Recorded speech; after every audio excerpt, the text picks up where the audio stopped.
เห็นแล้วเหนื่อยใจแก้ไขก็ไม่อยากทำเพื่อนปนกิเลสเสียจนมึนมัวบางลืมตนตัวเลือกกลัวคิดชั่วกระนำผลสุดท้ายไม่ลายลมคำเพราะผลของกรรมต้นเหตุกิเลสมนุษย์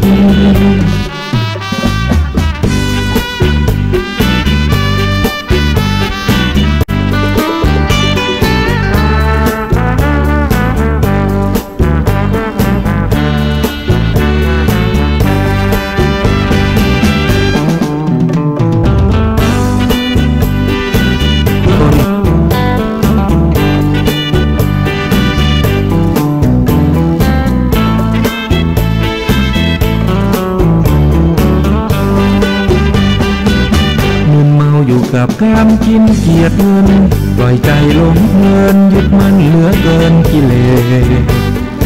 สมวลมนุษย์นี่น่าสมเพชหอบเอากิเลสยัดไว้ใส่ในกำมลแย่งชิงเอาเปรียบยุ่งเหยิงวุ่นวายผู้หญิงผู้ชายทำชั่วไม่อายเกินกลต่างเชื่อเฉือนยังมีปีปนนี่หรือคนที่เขียนไว้ด้วยขอความกิเลสมนุษย์กิเลสมนุษย์ที่ล้างไม่หลุดถึงล้างอย่างไรไม่ง่ายช่างเหมือนเชื้อโรคที่มันมีอยู่มากมายเห็นแล้วเหนื่อยใจแก้ไขก็ไม่อยากทำเพื่อนปนกิเลสเสียจนมึนมัวบางลืมตนตัวเกลือกลัวคิดชั่วกระนำผลสุดท้ายไม่ลายลมคำเพราะผลของกรรมต้นเหตุกิเลสมนุษย์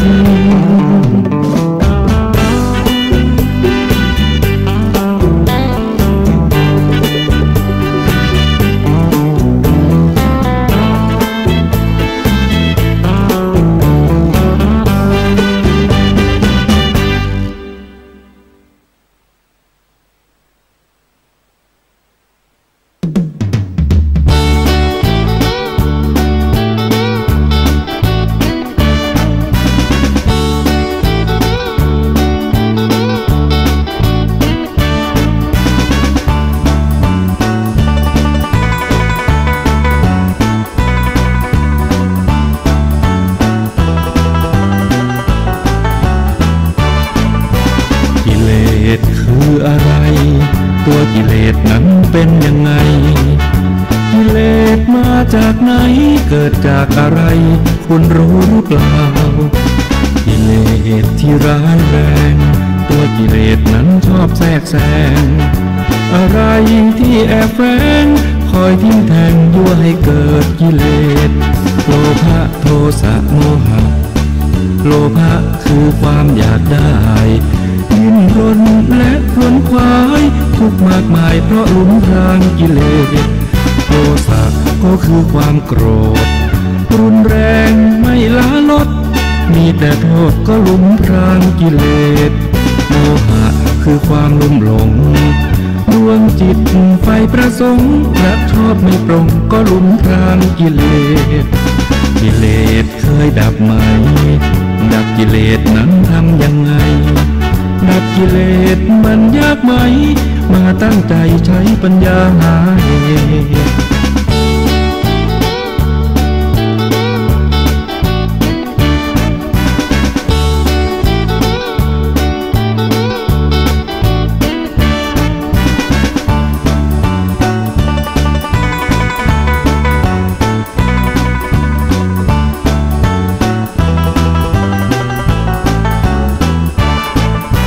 กิเลสคืออะไรตัวกิเลสนั้นเป็นยังไงกิเลสมาจากไหนเกิดจากอะไรคุณรู้หรือเปล่ากิเลสที่ร้ายแรงตัวกิเลสนั้นชอบแทรกแซงอะไรที่แอบแฝงคอยทิ่มแทงยั่วให้เกิดกิเลสโลภะโทสะโมหะโลภะคือความอยากได้ดิ้นรนและขวนขวายทุกข์มากมายเพราะหลุมพรางกิเลสโทสะก็คือความโกรธรุนแรงไม่ละ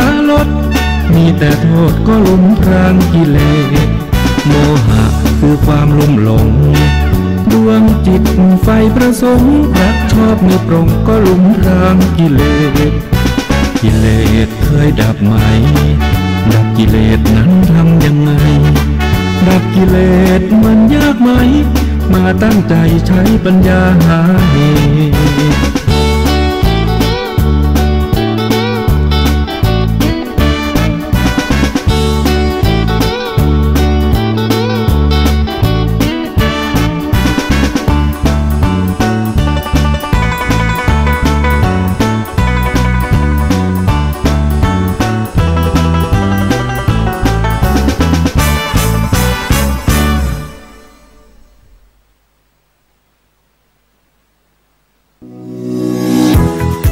กินจังใจใส่ใจสุขภาพกับสสจ.เจียงใหม่วันนี้เสนอตอนสวยอย่างฉลาดแค่อ่านฉลากเครื่องสำอางเครื่องสำอางที่โฆษณาอวดอ้างเกินจริงมักจะผสมสารห้ามใจสังเกตฉลากให้ดีก่อนซื้อเจ้าหรือสามารถเข้าไปตรวจสอบเลขที่ใบรับแจ้งเครื่องสำอางได้ที่อย.สมาร์ทแอปได้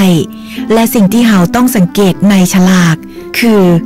มีชื่อเครื่องสำอางประเภทหรือชนิดมีสารที่มีส่วนผสมของเครื่องสำอางมีวิธีใช้กำกับหรือมีคำเตือนกำกับตัว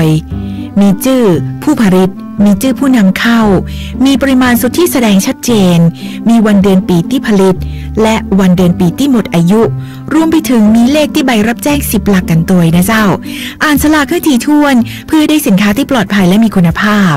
ด้วยความปรารถนาดีจากสำนักงานสาธารณสุขเชียงใหม่แจ้งเบาะแสร้องเรียนเรื่องผลิตภัณฑ์สุขภาพใส่ด่วนอย 1556 เจ้านี่ล้างรถเสร็จแล้วงั้นมาล้างผักสิจ้ะนี่วันนี้เป็นไรปะเนี่ยไม่กินเหล้าเหรอเลิกแล้วเอาเวลามาอยู่กับเมียดีกว่าไม่ต้องล้างผักละมาเกาหลังให้หน่อยสิมาไม้เกาหลังก็มีเนี่ยนามาเกาหน่อยแฮปปี้อยู่กินเหล้าเยอะสุกเลิกเหล้าวันนี้เลิกเลย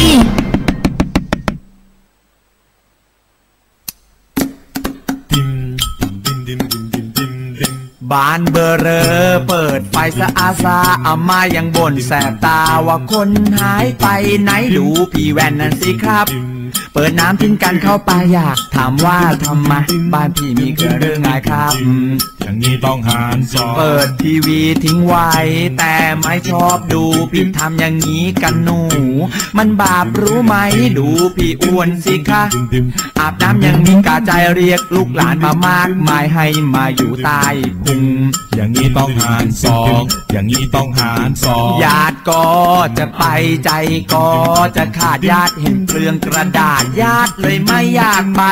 ฟังเพลงนี้จบแล้วไม่รู้จะช่วยยังไงรวมพลังร่วมใจคิดก่อนใช้ทุกทีอย่างนี้ต้องหารสองอย่างนี้ต้องหารสอง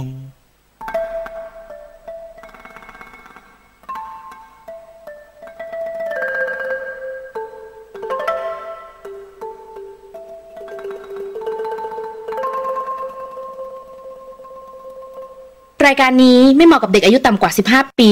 และตุ๊กแต๋วที่แฝงตัวมาหากินในพระศาสนาผู้ปกครองหรือพระผู้ใหญ่ควรพิจารณาในการรับฟัง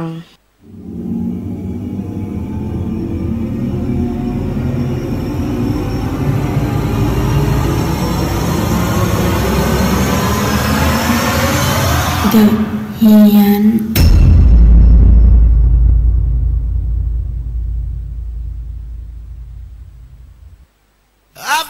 watching you a la la la la long a la la la la long long long long long come on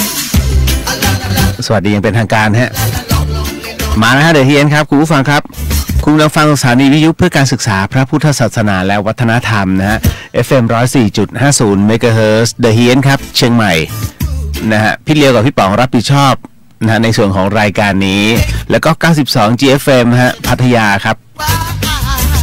ขอบพระคุณนะฮะก็เป็น3 วันสุดท้ายแห่งปีอ่ะเพราะว่าเดี๋ยวสัปดาห์หน้าผมต้องมีภารกิจที่กรุงเทพมหานครนะฮะ แล้วก็จะต้องเดินทางกลับขึ้นมาเชียงใหม่ประมาณช่วงปีใหม่แหละหลายคนถามไทยขึ้นมาว่าสวดมนต์ข้ามปีมีไหมเดี๋ยวยังไม่สามารถตอบได้ฮะนะครับเพราะว่าต้องถามตู้ทั้งหลายก่อนนะครับเพราะว่าหลายวัดเขาก็จัดนะครับเพียงแต่ว่าขอดูเหตุการณ์กันนะเตรียมตัวทันหรือเปล่าไม่รู้ยังไม่ได้เตรียมตัวอะไรเลยฮะ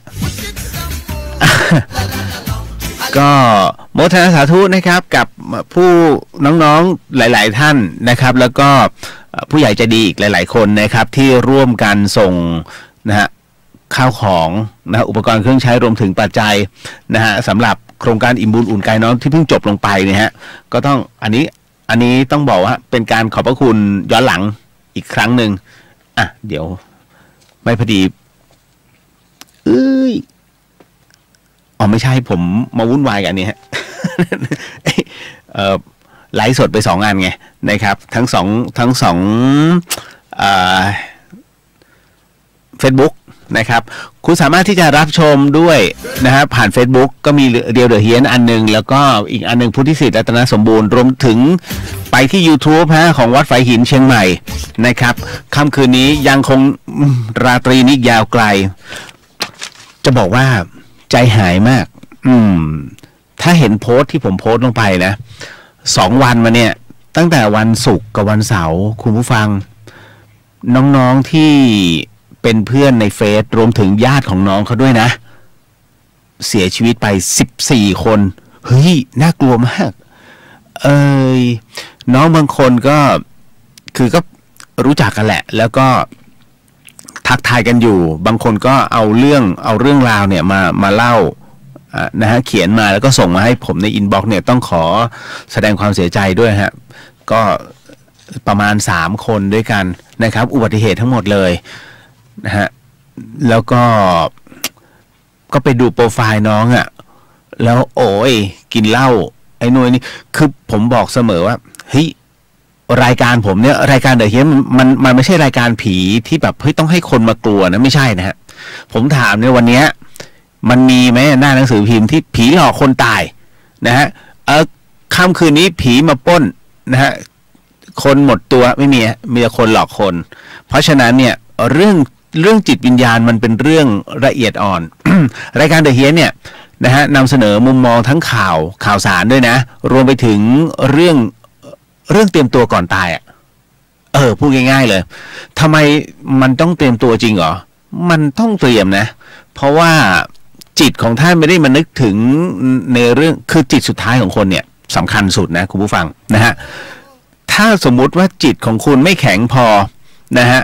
แล้วมันตายแล้วแบบเคว้งคว้างเนี่ยแล้วมันนึกถึงความเจ็บปวดความทรมานมันลงเลยนะมันดิ่งทันทีนะฮะผมไม่รู้หรอกว่าการดิ่งลงนรกเป็นยังไงแต่รู้ว่าเคยตก ทุกคนนะคุณไม่มีใครรอดหรอกนะครับเพราะฉะนั้นเนี่ยทำไมจึงเป็นเช่นนั้นเพราะดวงจิตของเราเนี่ยมันฟ้องอยู่นะฮะคนเราเนี่ยต้องบอกว่าตายแล้วไม่สูญนะตัวจิตเนี่ยมันยังคง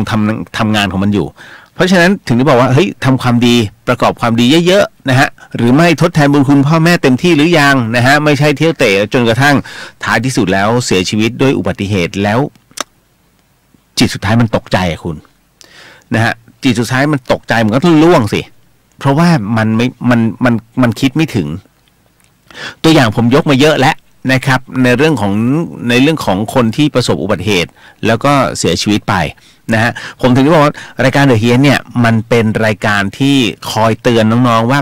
เฮ้ยวันนี้คุณทำความดีแล้วหรือยังวันนี้คุณโทรหาคุณพ่อคุณแม่แล้วหรือยังนะฮะคือไม่จำเป็นต้องบ่อยแต่ว่าคุณโทรเนี่ยคุณรู้ไหมทำไมพี่เลียวถึงได้บอกว่าเฮ้ยทำไมไม่โทรหาคุณพ่อคุณแม่บ้างเพราะการระลึกถึงคุณพ่อคุณแม่เนี่ยมันคือพลังฮะมันเป็นพลังบวกอย่างหนึ่งซึ่งมันมีอยู่ในตัวตนทุกคนแต่คนเรานึกไม่ถึงการที่คุณคุยกับคุณพ่อคุณแม่คุณเชื่อไหมแม้ว่าบางครั้งคุณบอกโอ้ยพ่อแม่เขาขี้รำคาญแต่ลึกๆแล้วเนี่ยเขาดีใจที่ได้คุยนะฮะเพราะชีวิตคนเรามันสั้นวันนี้ผมถึงได้บอกว่าผมไม่พยายามจะโกรธใครแต่ถ้าใครจะโกรธผมเฉยๆนะฮะเพราะว่าอย่างน้อยผมมองว่ามันเดี๋ยวก็ตายอ่ะคนเราเดี๋ยวก็ตายจริงๆ นะฮะจะบอกว่าอุ้ยฉันอายุแค่นี้เพราะอายุแค่นี้ไงน้องในเฟซผมเนี่ยอายุ21แล้วตายอ่ะเนี่ยฮะนี่ไงคำว่าอายุแค่นี้ไงมันไม่มีคำว่าอายุแค่นี้มันมีคำว่าแค่จังหวะชีวิตฮะเพราะฉะนั้นเนี่ยเรื่องนี้สำคัญมากแต่เรามองข้ามกันไปผมไม่อยากให้น้องมองข้ามนะครับเพราะฉะนั้นเดอะเฮียนจึงบอกว่าเฮ้ยเนี่ยเราเตือนเพื่อให้น้องระลึกถึงว่าสิ่งหนึ่งที่ต้องน้องเผชิญต่อไปเนี่ยมันคือช่วงชีวิตของความตายเอาละเดี๋ยววันนี้ยังคงมีเรื่องราวอยู่เพราะว่ามีคนถามมานะฮะน้องมาเป็นเรื่องเล่าแล้วก็ถามด้วยแล้วมันเยอะมากคำถามเดี๋ยวจะเอาน้องเป็นเรื่องแรกเลยเดี๋ยวขออนุญาตนะของเดี๋ยวนะตึ๊ดของมะนะฮะมะกับมิดเนี่ยนะฮะเดี๋ยวเจอกันนะครับเดี๋ยวสักครู่หนึ่งขอเข้าเรื่องราวข่าวคราวก่อนนะครับคุณผู้ฟังครับวันนี้ต้องบอกว่ามีเรื่องราวที่เกิดขึ้นนะครับที่ลำปางฮะยิ่งกว่าละครเขาบอกนะครับเป็นเรื่องราวของมันอยู่ในแวดวงสังคมของเมืองลำปางอ่ะเป็นเขาบอกว่าน้องคนนี้ค่อนข้างจะไฮโซหน่อยนะครับโดยเฉพาะแวดวงนักธุรกิจข้าราชการแล้วก็วงไฮโซของลำปางก็มีคลิปเนี่ยนะฮะความยาวประมาณ3 นาทีครับเรียกว่ามันแพร่หลายในจำนวนมากเลยในคลิปดังกล่าวนั้นเป็นภาพที่ต้องบอกว่ามีการใช้มือถือบันทึกภาพไว้บริเวณหน้าอาคารเก่าย่านกาดกองต้ากาดก็คือตลาดนะฮะเมืองเหนือเดี๋ยวหลายๆท่านไม่รู้ว่ามันคืออะไรว่ากาดนะฮะตลาดกองต้าบนถนนคนเดินลำปางฮะแหล่งท่องเที่ยวชื่อดังของตัวเมืองลำปางที่จะเปิดให้กับนักท่องเที่ยวได้เดินจับจ่ายเรียกว่าเฉพาะช่วงของเย็นวันเสาร์กับอาทิตย์เท่านั้นโดยคลิปวิดีโอดังกล่าวนั้นภาพที่ปรากฏเป็นหญิงสาวคนหนึ่งซึ่งเมื่อเห็นภาพแล้วทุกคนก็รู้คือไฮโซสาวลำปางภรรยาของนักธุรกิจแห่งหนึ่งในจังหวัดลำปางแล้วก็ยังรับจัดงานให้กับหน่วยงานดังนะฮะทั้งระดับจังหวัดแล้วก็หน่วยงานของลำปางโดยหญิงสาวคนดังกล่าวนั้นไม่สนใจนักท่องเที่ยวที่กำลังเดินดูสินค้าบนถนนดังกล่าวแต่ได้ตรงปรีเข้าไปตบหน้านะฮะผู้หญิงอีกคนหนึ่งแล้วก็ด่าทอโดยใช้คำเรียกว่ามึงกูตลอดเวลาคือถ้าเป็นภาษาเหนือเขาฮาคิงฮานะฮะแล้วแม้ว่าอีกฝ่ายหนึ่งพยายามจะถามถึงสาเหตุนะฮะที่ถูกตบแต่อีกฝ่ายหนึ่งไม่สนใจแต่ได้บอกเพียงว่ามึงทำกูก่อนเมื่อถามว่าทำอะไรก็ตอบได้เพียงว่าเดี๋ยวกูจะแฉมึงใน Facebook นะฮะมันเหมือนกับตบแล้วเดี๋ยวไปนึกก่อน คือกูนึกไม่ออกเว้ย เดี๋ยวไปเขียนใน Facebook นะฮะคุ้นมากเลยมันเหมือนกับนโยบายพรรคการเมืองอันนึงอ่ะต้องไปขอนโยบายจากต่างประเทศก่อนแล้วเดี๋ยวกูมาบอก คือพรรคนี้ขอบอกนะเป็นพรรคที่ไร้ความคิดมากแปลกดี อุ้ยตายไปเข้าการเมืองเนี่ยไม่เอาเอาเป็นข่าวนี้นะครับเขาบอกว่าเนี่ยเดี๋ยวจะแฉใน Facebook เสียงหญิงอีกคนนึงซึ่งบอกว่าคนที่ถูกตบเป็นพี่สาวพยายามจะบอกว่าทำไมทำแบบนี้ที่นี่มันสาธารณะนะพี่ไม่อายคนเหรอหญิงคนนั้นที่ก่อเหตุก็บอกว่ากูสะใจมึงอย่ามายุ่งไม่ใช่เรื่องของมึงนะฮะแต่หญิงอีกคนหนึ่งได้บอกว่าอย่ามาชี้หน้าคนที่ถูกทำร้ายคือพี่หนูนะฮะก่อนที่จะมีการโต้เถียงนานเกือบ3 นาทีและหญิงอีกคนหนึ่งก็ได้โชว์รอยแดงที่แขนให้ดูจากนั้นลูกน้องของหญิงที่ก่อเหตุก็ได้เข้ามาพูดว่าขอให้ไปดูที่ต้นสายปลายเหตุกันก่อนที่จะแยกจากกันไปนั่นแหละนะฮะคือต้องบอกว่าน่าจะดูต้นสายปลายเหตุก่อนตบนะฮะ อันนี้เขาเรียกว่า ขาดการยั้งคิดจริงๆหลังจากนั้นเนี่ยในวันนี้ก็ได้มีการส่งคลิปดังกล่าวไปในกลุ่มไลน์ต่างๆจำนวนมากจากการสอบถามไปยังผู้ที่มีคนรู้จักกับบุคคลทั้งสองทราบเพียงว่าก่อนหน้านี้ทั้งคู่เคยทำงานร่วมกันแล้วก็สนิทกันมากไปไหนมาไหนด้วยกันซึ่งคาดว่าที่ผ่านมานั้นมีการระหองระแหงกันเริ่มทะเลาะกันจนมีเรียกว่าการเขียนกระทบกันทาง Facebook มาระยะหนึ่งกระทั่งเย็นวานนี้ก็มาเจอกันนั่นแหละที่ถนนคนหนึ่งก็ตบเลยนะฮะคุ้นมากเลยนะฮะเป็นเพื่อนรักกันมาก่อนอีกเรื่องหนึ่งเป๊ะเลยนะฮะเดี๋ยวดูคือเป็นเพื่อนรักจนกระทั่งแช่งให้เพื่อนตายแล้วเพื่อนตายจริงๆนะฮะวันนี้เดี๋ยวเจอกับเรื่องราวแบบนี้ก็ต้องบอกก่อนว่าแย่หน่อยนะฮะ โอ้โหแล้วประกอบธุรกิจแบบนี้ยากนะฮะคือถ้าเขาจ้างมันเหมือนจ้างมาเฟียทำงานเลยนะ คือถ้าเขาจ้างต่อนะฮะอันตรายมากต้องบอกว่าน้องๆฮะใน ผมไม่รู้จะเตือนไงคือในโลกปัจจุบันเนี่ยมันเป็นโลกสังคมออนไลน์ทุกคนมีมือถือหมดเวลาคุณจะเลือดขึ้นหน้าหรืออยากจะก่อเหตุนะทำร้ายใครสักคนหนึ่งหรือจะมีเรื่องคุณนึกก่อนนะว่าไอ้คนรอบข้างเนี่ยมันพร้อมยกโทรศัพท์ขึ้นมาแล้วกดเขาเรียกว่าถ้าฉันได้ข่าวก่อนได้ภาพก่อนฉันเจ๋งเพราะฉะนั้นคุณเชื่อเถอะคนที่จะช่วยน้อยแต่คนที่ขอถ่ายภาพเหตุการณ์เยอะเขาเรียกลงก่อนได้เปรียบนะฮะแล้วคนก็จะกดไลค์ตึ๊กมันมีคำว่าไลค์เนี่ยค้ำคออยู่พวกเนี้ยยอดวิวค้ำคอเพราะฉะนั้นสังคมปัจจุบันจึงกลายเป็นสังคมที่ค่อนข้างเห็นแก่ตัวเยอะมากต้องระมัดระวังนะฮะจำไว้นะทุกคนพร้อมจะยกโทรศัพท์ถ่ายคุณและเขาก่อนจะมีเรื่องนะฮะแล้วขอบอกว่าบนท้องถนนนะครับอย่าคิดว่ามันจะรอดนะตอนนี้ประเทศไทยเป็นประเทศที่ไว้ใจไม่ได้ทำไมไว้ใจไม่ได้เพราะว่าประเทศไทยเป็นประเทศที่มีคดีทั้งหมดทั้งมวลเนี่ยมากที่สุดในโลกฮะอันดับหนึ่งของโลกเพราะฉะนั้นทุกถนนเขามีวงจรปิดเขาไล่เลยตึ้งมันจะไปหยุดตรงไหนวะเรียบร้อยผมยังไม่เคยเห็นใครหนีรอดสักคนยกเว้นตำรวจปล่อยไปก่อนปล่อยให้มีค่าหัวก่อนแล้วเขาก็จับ ไม่รู้ใช่ไหมตำรวจจับเขามีค่าหัวให้นะฮะเพราะฉะนั้นเนี่ยถ้าเงินเดือนลำพังเงินเดือนเนี่ยอยู่ไม่ได้หรอกนะครับพวกสืบสวนเขาจะรู้กันดีนะครับก็จะมีสืบภาคสืบพื้นที่เขาจะรู้กันนี่ไปบอกทำไมต่อมานะครับอีกหนึ่งเรื่องราวฮะคุณผู้ฟังครับก็เป็นที่ฮือฮามากเป็นการตอบคำถามของนักศึกษาคำตอบสุดโดนนักศึกษาสอบวิชาการเมืองฮะตอบเป็นเพลงประเทศกูมีเลยนะนักศึกษามอดังสอบวิชาการเมืองไทยนะฮะส่งกระดาษคำตอบเป็นเนื้อเพลงประเทศกูมีอาจารย์โพสต์วิพากษ์นะฮะแบบถึงรากถึงโคนเลยทีเดียวฮะผู้ช่วยศาสตราจารย์ดร.โอฬารเนี่ยฮะถิ่นบางเตียวอาจารย์ประจำคณะรัฐศาสตร์นะฮะคณะและนิติศาสตร์ของม.บุรพาก็ได้โพสต์ Facebook นะฮะของท่านนะเป็นภาพกระดาษข้อสอบของลูกศิษย์ที่มีคำตอบสุดจี๊ดฮะพร้อมระบุข้อความว่าการเขียนข้อสอบแนวใหม่วิพากษ์การเมืองไทยแบบถึงรากถึงโคนอาการหนักและประเทศกูมี นะฮะสำหรับคำตอบที่นักศึกษาเขียนลงไปเป็นเนื้อเพลงประเทศกูมีนะครับเป็นเพลงแรปใต้ดินเสียดสีสังคมไทยแล้วก็เขย่าขวัญรัฐบาลอยู่ไม่น้อยผลผลิตจากแรปนะฮะซึ่งเรียกว่าซึ่งนักศึกษานั้นได้ยกมาทั้งบทเพลงเพื่อวิพากษ์การเมืองไทยแบบถึงรากถึงโคนตามที่อาจารย์โอฬารบอกไว้จริงๆขณะที่ชาวเน็ตนั้นพากันเข้ามาคอมเมนต์ต่างๆนานาว่าเช่นคะแนนเต็มไหมอาจารย์นะฮะเอาไป100 คะแนนเกรดอะไรดีคะอาจารย์นะฮะอันนี้เขาเรียกว่าปฏิภาณไหวพริบปฏิภาณของนักเรียนนักศึกษานะฮะคืออาจารย์ให้โจทย์มาแบบนี้นะฮะแล้วในประเทศกูมีมันมีตั้งแต่อดีตจนถึงปัจจุบันไงนะครับจริงไม่จริงไม่รู้แต่รู้ว่ามันมีการวิพากษ์เกิดขึ้นแล้วถ้าคุณเป็นอาจารย์คุณจะให้ไหมเต็มเพราะมันมีเขาเรียกมันมีคำเฉลยในเนื้อเพลงผมให้ค่าถ้าผมให้คะแนนเด็กคนนี้คะแนนมันสมองคือมันแก้ปัญหาเร็วมากนะฮะโอ้ยมันมีคำตอบให้คุณแล้วเนี่ย ในเนื้อเพลงจบนะฮะมาถึงอีกหนึ่งเรื่องราวฮะนี่เลยเหตุการณ์นี้เกิดขึ้นที่กาดสวนแก้วครับผู้ฟังหญิงไทยชาวเชียงใหม่ยินดีด้วยฮะธงชาติไทยโบกสะบัดเลยฮะ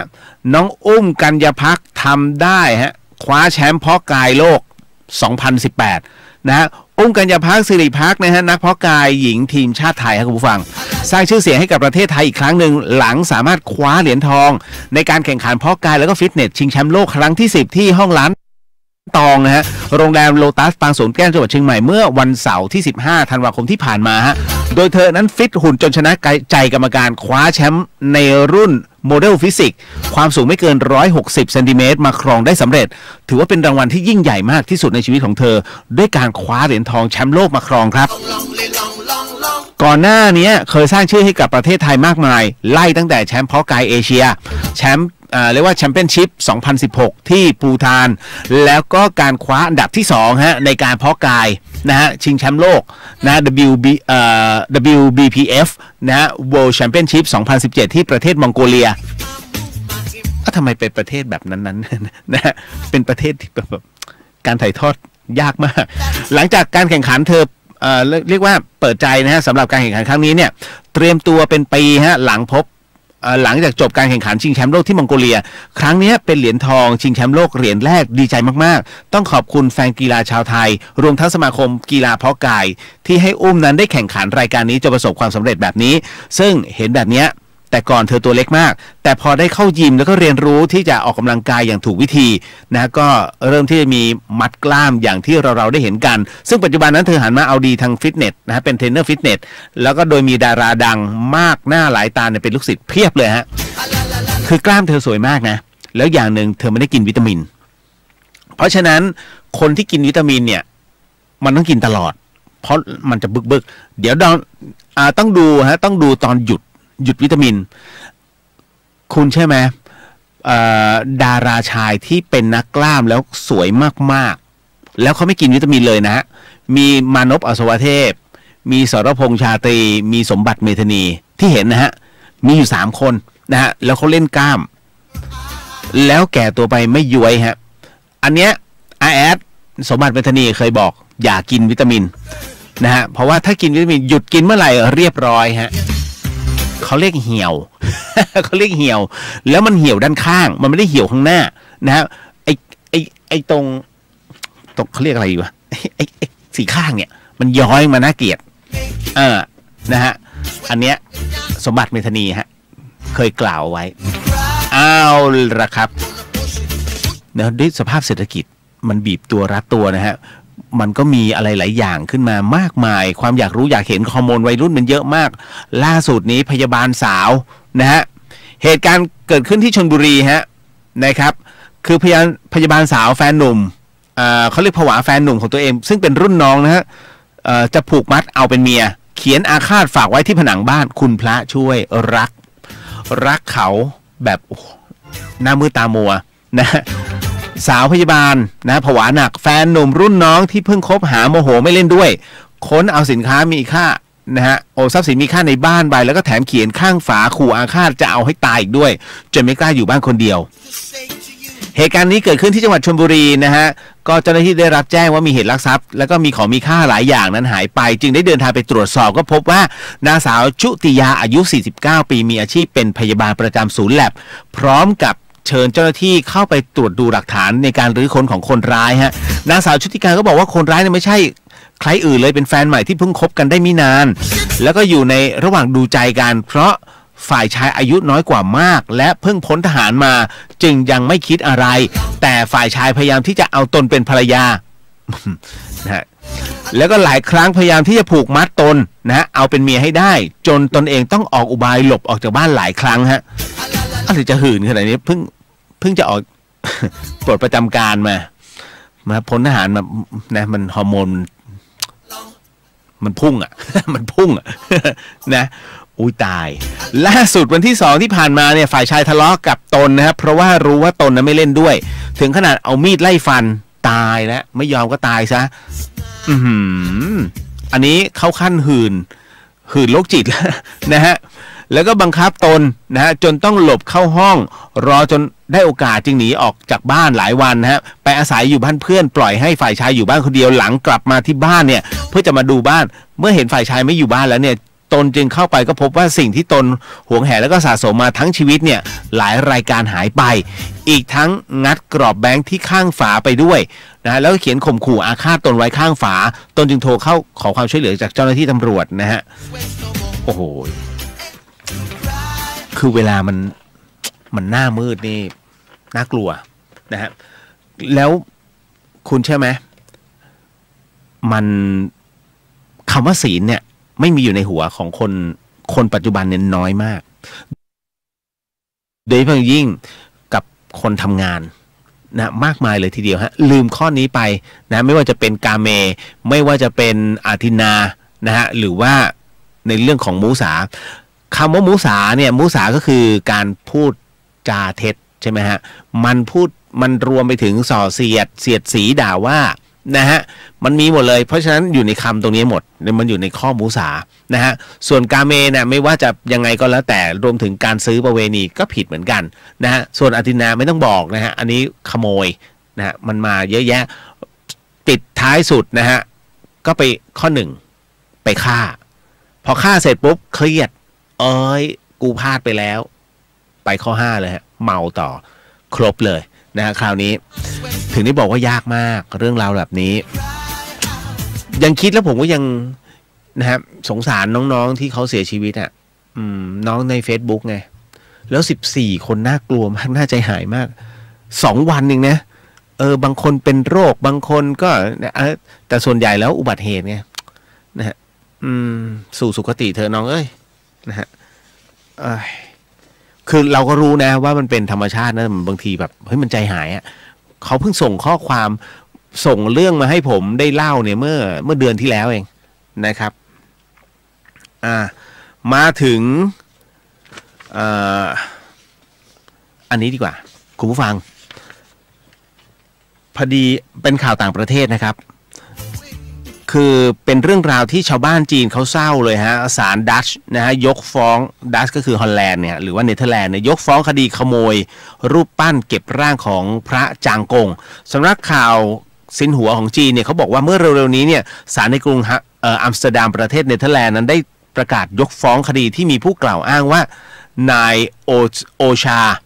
ชาวานนะฮะโอชาวานโอชาลีมนักสะสมชาวดัตช์นั้นขโมยพระพุทธรูปชิ้นสำคัญไปจากหมู่บ้านแห่งหนึ่งในประเทศจีนทั้งนี้พระพุทธรูปดังกล่าวนั้นถูกใช้เป็นที่เก็บร่างของจางกงงงไหมฮะคือสมัยก่อนอันนี้มีที่เวียดนามด้วยนะฮะก็คือประเทศไทยนั้นมีที่ไหนนะเดี๋ยวที่ผมไม่แน่ใจว่าสุราษฎร์หรือชุมพรอันนี้เป็นเจ้าของที่ดินคือประเทศไทยคนนี้เป็นเจ้าของที่ดินแล้วเล่าเลยแล้วกันผมไม่แน่ใจนะอันนี้เดี๋ยวขอเปลี่ยนซาวก่อนตึ๊ดเฮ้ยมันผวาจริงนะเรื่องนี้นะฮะฮึบไปฟังหูไว้หูฮะคุณผู้ฟังคืออันเนี้ยข่าวตรงเนี้ยพระจางกงเนี่ยนะเขาบอกอย่างนี้เลยว่าคือจางกงเนี่ยบวชเป็นพระในวัย20 ปีแล้วก็เสียชีวิตลงในวัยที่37 ปีฮะร่างของท่านถูกใส่ยากันเน่าแล้วก็เก็บไว้ภายในรูปปั้นซึ่งถูกสร้างขึ้นในราชวงศ์ซ่งของจีนนะครับคือปีคริสตศักราช960 ถึง 1279หลังจากนั้นบรรพบุรุษของตระกูลหลินหมิงเจ้าเนี่ยฮะก็ได้นำรูปปั้นของท่านเนี่ยมาประดิษฐานไว้ที่วัดฝูเจ้าถางนะฮะพระพุทธรูปดังกล่าวนั้นจึงอยู่คู่หมู่บ้านนี้มาเป็นเวลา1,000 ปีฮะก่อนจะถูกขโมยไปเมื่อวันที่15 ธันวาคม ปี 1995ศาลเนเธอร์แลนด์นั้นตัดสินคำร้องของคณะกรรมการหมู่บ้านหยางซุนนะให้เป็นโมฆะโดยชี้แจงว่าร่างของพระจางกงนั้นดังกล่าวไม่ถือว่าเป็นบุคคลธรรมดาหรือว่าบุคคลตามกฎหมายของประเทศเนเธอร์แลนด์จึงไม่มีสิทธิ์ฟ้องร้องได้ตายนะฮะหลังจากศาลประกาศคำตัดสินดังกล่าวเนี่ยชาวบ้านหยางซุนก็ได้ออกมาแชร์นะฮะอีโมติคอลรูปร้องไห้กันระงมใน WeChat แล้วก็แพลตฟอร์มสื่อสังคมออนไลน์ของจีนนายหลิวย่างนะฮะทนายความซึ่งเสมือนตัวแทนของชาวบ้านได้ให้สัมภาษณ์ว่าการตัดสินคดีดังกล่าวนั้นถือเป็นเรื่องที่แปลกอย่างยิ่งเพราะศาลเนเธอร์แลนด์นั้นได้จัดการประชุมเกี่ยวกับเรื่องนี้หลายครั้งและประเด็นเรื่องคุณสมบัติของโจทย์นั้นก็เพิ่งถูกยกขึ้นมาพูดถึงนะในช่วงสรุปคดีเท่านั้นด้านนายฟู่ชี่เซิงผู้อำนวยการสำนักงานวัตถุโบราณวัฒนธรรมแห่งมณฑลฟู่เจียนนะก็บอกว่าเจ้าหน้าที่นั้นจะได้ให้การสนับสนุนทางเทคนิคและก็กฎหมายเพื่อช่วยเหลือชาวบ้านที่ต้องการรักษาวัตถุโบราณล้ำค่านี้เอาไว้นะฮะโอ้โหไม่น่าเชื่อนะฮะคือไม่น่าเชื่อว่าเขาจะตัดสินแบบนี้นะฮะมันไม่อยู่ในข่ายของทรัพย์สินของเนเธอร์แลนด์นะฮะมันไม่ได้เกี่ยวเลยนะมันเป็นเรื่องของการขโมยมาฮะเนี่ยคำตัดสินของพวกล่าอาณานิคมคืออันนี้อ่านแล้วนะรายละเอียดแต่คราวนี้เรามาฟังกันฮะว่าคือที่ประเทศไทยเนี่ยผมไม่แน่ใจนะครับว่าคือคุณลุงคนนี้เป็นเจ้าของสวนนะฮะเป็นเจ้าของสวนปาล์มนะฮะหลายร้อยไร่เลยทีเดียวฮะผมไม่แน่ใจว่าสุราษฎร์หรือชุมพรแถวๆเนี้ยนะฮะแล้วปรากฏว่ามันเขาเรียกเสียงลือเสียงเล่าอ้าง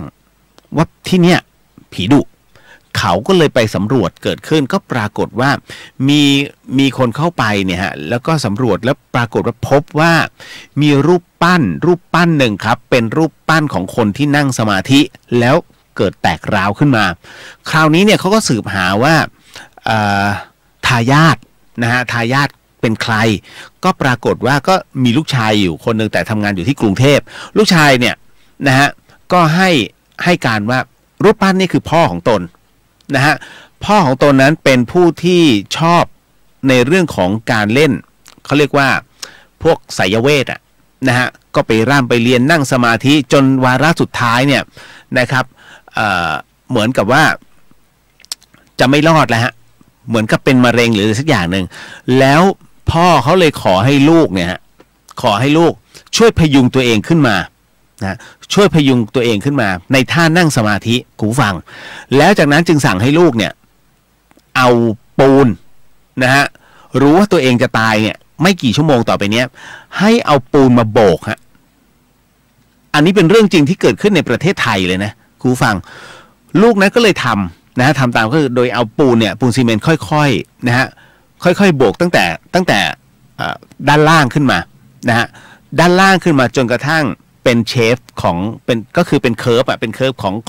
องบอดี้ของตัวคุณพ่อแล้วจากนั้นก็ค่อยๆรูปแบบของสมาธิสุดท้ายจนกระทั่งถึงวาระของคุณพ่อต้องไปเพราะว่าด้วยโรคมะเร็งนะฮะคุณพ่อก็เสียชีวิตตรงนั้นแต่ว่าในขณะนั้นเนี่ยปูนมาแค่เอวแล้วเพราะฉะนั้นก็ยังไม่หงายหลังลงไปนะฮะสุดท้ายลูกก็เลยทำตามที่พ่อสั่งก็คือว่าโบกปูนทั้งหมดทั้งมวลนั้นจนกลบหน้าหูฟังแบบนั้นเลยแล้วหลังจากปูนแห้งนั้นก็เลยช่วยกันฮะนำร่างเนี่ยซึ่งเป็นปูนเนี่ยฮะเอาไปตั้งไว้ตามที่พ่อสั่งเลยฮะว่าเอาไปที่กลางไร่ปาล์มนั้นก็เลยวางไว้ที่ไร่ปาล์มแล้วก็สร้างศาลาขึ้นมานะฮะวันเวลาผ่านไปลูกชายนั้นไปทำงานในกรุงเทพบ้านก็ร้างพื้นที่ก็ร้างแต่เชื่อไหมไม่มีใครกล้าที่จะเข้ามาทำสวนปาล์มที่นี่ฮะนี่เกิดขึ้นจริงนะฮะในประเทศไทยนะฮะแล้วสุดท้ายเนี่ยนะครับก็มีเสียงล่ำลือว่าทำอะไรไม่ได้เลยเฮี้ยนมากจนกระทั่งแบบคนที่เคยเข้ามาเนี่ยจะตัดปาล์มเนี่ยจะปาล์มน้ำมันนะครับต้องเพ่นออกนะฮะแต่ถ้าปาล์มน้ำมันที่ลูกชายจ้างคนตัดเพื่อส่งโรงงานเนี่ยอันนี้ไม่เกิดอะไรขึ้นนะฮะมันเป็นเรื่องที่แปลกกูฟังนะฮะอันนี้ก็เลยต้องบอกไว้มันเกิดขึ้นจริงๆนะส่วนที่เวียดนามนั้นก็เหมือนกันครับเป็นพระอาจารย์รูปหนึ่งซึ่งนั่งสมาธิแล้วเสียชีวิตแล้วทางเวียดนามเขาก็เลยหล่อเป็นพระพุทธรูปครอบเอาไว้พอเอ็กซเรย์ขึ้นมาก็จะเป็นรูปโครงกระดูกเหมือนกันฮะเหมือนพระจางกงเหมือนกันนะครับก็พอเอ็กซเรย์ข้างในเนี่ยเป็นโครงกระดูกนะฮะนี่แหละฮะแต่ก็งงกับการตัดสินของศาลของเนเธอร์แลนด์ฮะนะครับมันดูเอียงๆนะการตัดสินแบบเอียงๆฮะ เดี๋ยวผมจบเรื่องนี้ก่อนนะนิดนึงผมจบข่าวกีฬาอันนึงก่อนแล้วเดี๋ยวขอเล่าเรื่องหลอนหนึ่งเรื่องเพราะว่าน้องเขารอฟังอยู่นิดหนึ่งนะครับนะมาเข้าสู่เรื่องราวต่อไปคุณผู้ฟังครับนี่เลยฮะข่าวสุดท้ายในช่วงนี้นะข่าวกีฬาฮะข่าวกีฬาก็หลังจากที่จบไปแมนยูนะฮะสามารถนะฮะสุดยอดฮะเป็นการตั้งรับที่สุดยอดไม่มีการสู้อะไรเกิดขึ้นเลย เจอไป 3-1 นะฮะหลังจากนั้นเขาก็มาโฟกัสกันที่ยูโรฟ่าเขาเรียกศึกยูฟ่าแชมเปี้ยนลีกครูฟัง เขาจับฉลากกันที่เรียบร้อยนะศึกยูฟ่าแชมเปี้ยนลีกนะฮะเดินทางมาถึงรอบ16ทีมสุดท้ายโดยทีมอังกฤษทั้งหมดทั้งมวลเนี่ยที่ก็ผ่านเข้ารอบมาทั้งหมดนะฮะทั้งสิ้นเนี่ย 4-5 ทีมเนี่ยห้ามเจอกันดังนั้นจึงมีการจับฉลากขึ้นมาใหม่นะครับเมื่อช่วงเย็นที่ผ่านมาตามเวลาในประเทศไทยก็คือวันเนี้ย17ธันวา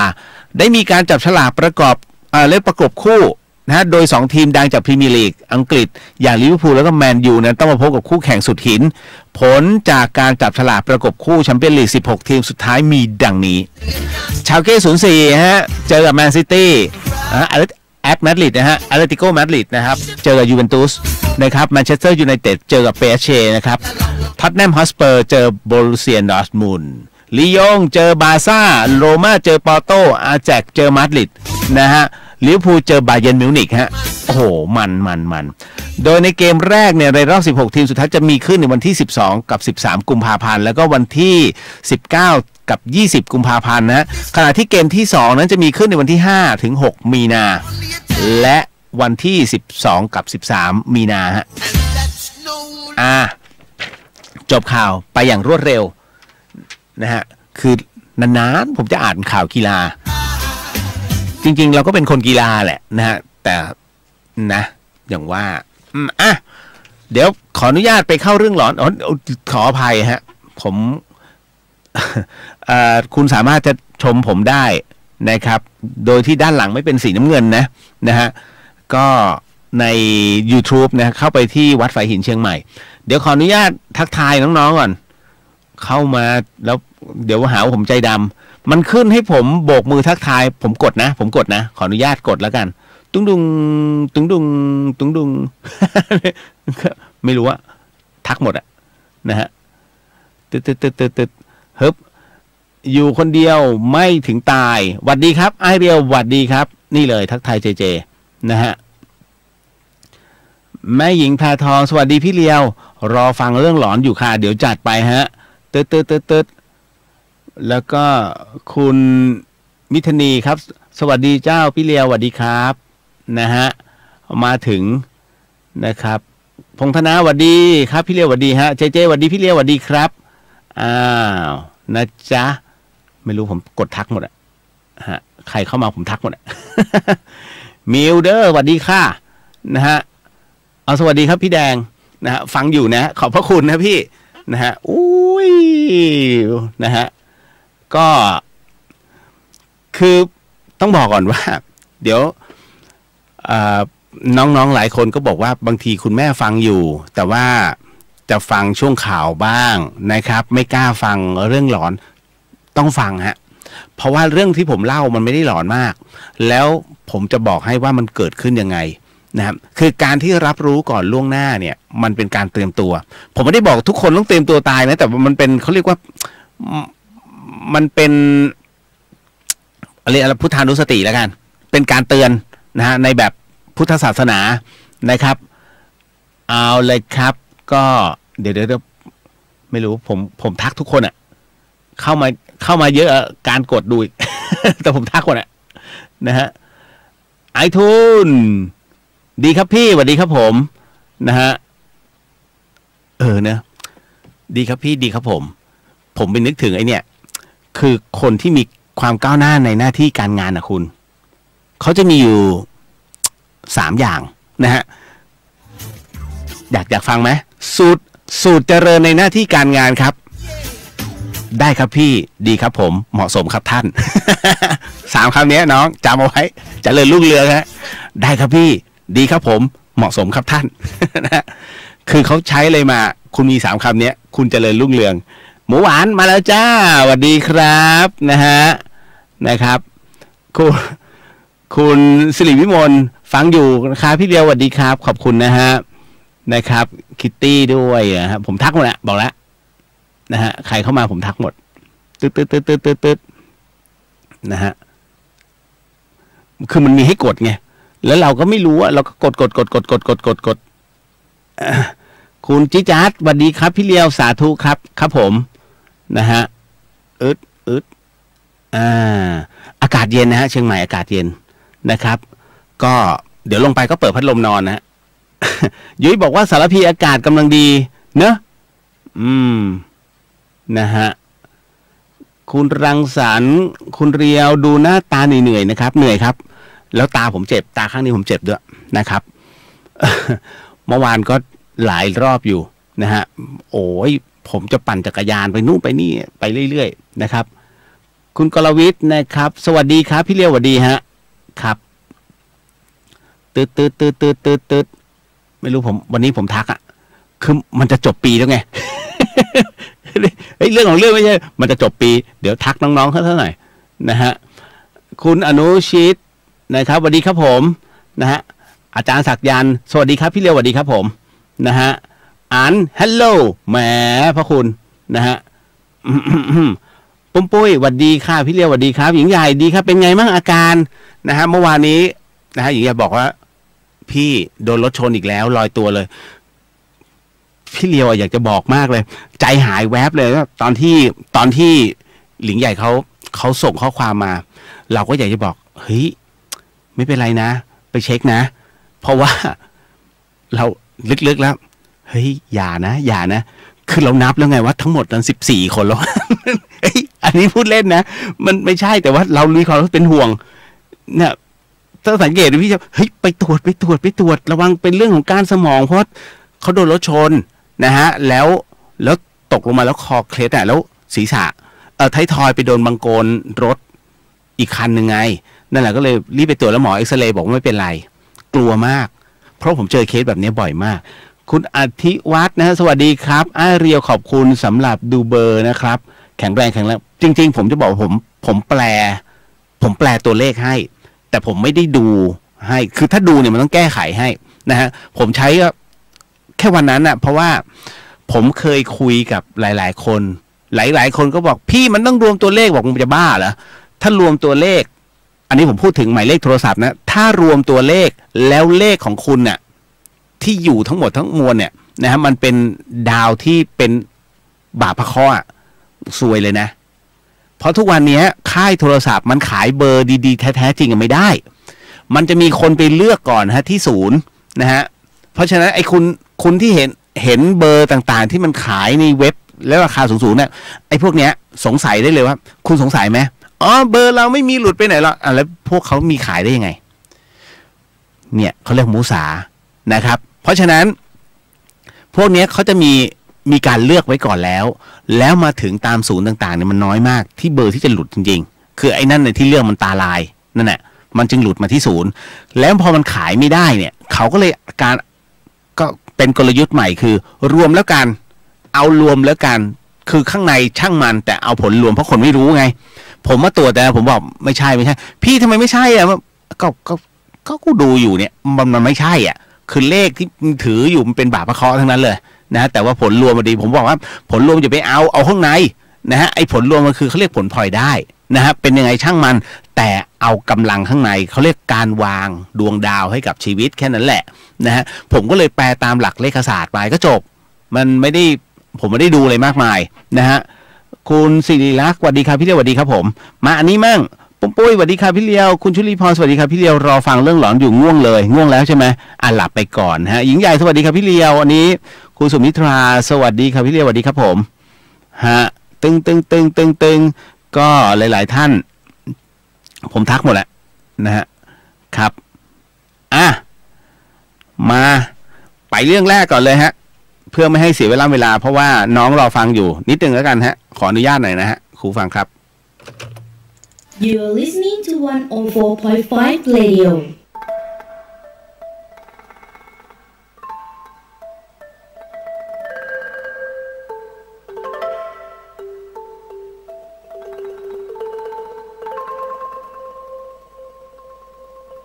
รายการนี้ไม่เหมาะกับเด็กอายุต่ำกว่า15 ปี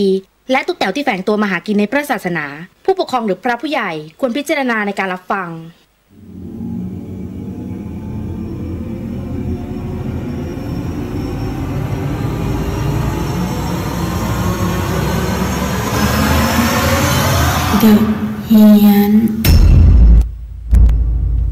เข้าสู่ในช่วงของ The เฮียนฮะกับเฮียนสยอง2เรื่องในค่ำคืนนี้จริงมันเยอะกว่านี้ ไม่ใช่2เรื่องผู้ฟังครับ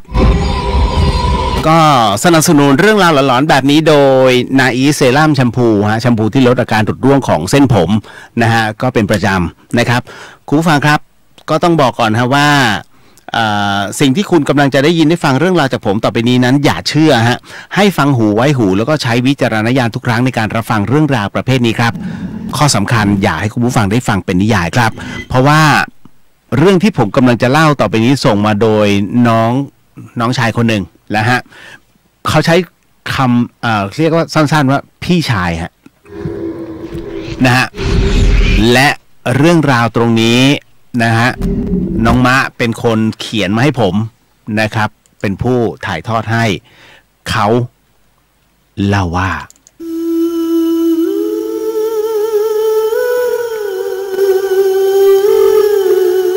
มาบอกอย่างนี้ฮะว่าผมมีเรื่องปรึกษาครับนะฮะเรียกว่าปรึกษาไปในตัวด้วยครับพี่เลียวเรื่องของผมนะคือม้าบอกว่าเรื่องของผมก็คือผมมีพี่ชายคนหนึ่งชื่อมิตรนะครับพี่มิตรเนี่ยเป็นคนที่ใจดีเสียสละแล้วก็คอยปลอบนะฮะเวลาผมมีปัญหาเนี่ยมาตั้งแต่เด็กๆแล้วเรานอนห้องเดียวกันครับพี่เพราะว่าบ้านเรานั้นมีพื้นที่ไม่มากครับพ่อกับแม่ผมนั้นมีอาชีพค้าขายครับนะฮะก็คือขายน้ำเต้าหู้กับกระเพาะปลาผมกับพี่มิตรเนี่ยจะช่วยพ่อแม่เตรียมของเสมอจนกระทั่งนะฮะคุณฟังครับน้องเขาบอกว่าจนกระทั่งเมื่อปี59นะฮะพี่มิตรเขาไปชอบผู้หญิงคนหนึ่งชื่อว่าพิซซ่านะฮะซึ่งพ่อแม่ของผมเนี่ยเขาก็ไม่ได้ว่าอะไรนะเพราะว่างานพี่มิตรก็ไม่เสียนะฮะแต่ปรากฏว่าวันหนึ่งฮะม้าบอกว่าวันหนึ่งผมไปเจอยาบ้าใต้หมอนพี่นะฮะคือยาบ้าเนี่ยอยู่ใต้หมอนของพี่มิตรเขาครับพี่เลียวนะฮะผมก็ตกใจมากแต่ก็ไม่ได้บอกใครนะครับผมก็เลยหาจังหวะเหมาะๆถามพี่มิตรว่าเล่นยาด้วยเหรอเขาก็อึ้งๆไม่ตอบแล้วเขาก็ออกไปนอกบ้านครับผมมารู้ว่าพิซซ่าเป็นผู้หญิงในกลุ่มที่พี่เขาที่ชอบเสพยามากๆนะฮะพี่มิตรคงจะติดจากพิซซ่านี่เองครับนะฮะผมก็เตือนพี่เขาบอกให้เลิกเหอะยิ่งเตือนยิ่งไม่ฟังครับพี่เลียวม้าบอกว่าคือบางวันเนี่ยผมต้องนอนเพื่อวันเรียกว่าคือบางวันเนี่ยต้องนอนอ่ะคือนอนเร็วเพราะว่าวันรุ่งขึ้นต้องไปเรียนแต่พี่มิตรมันไม่นอนนะฮะแกทำนู่นทำนี่ทำนั่นนะฮะจนผมต้องนอนไม่หลับอ่ะต้องเดินไปนอนห้องแม่ม้าบอกว่าวันที่ตำรวจจับพวกพิซซ่าเนี่ยผมนึกว่าพี่มิตรโดนด้วยแล้วผมเลยบอกพ่อกับแม่ว่าพี่มิตรติดยาพ่อกับแม่ตกใจมากครับ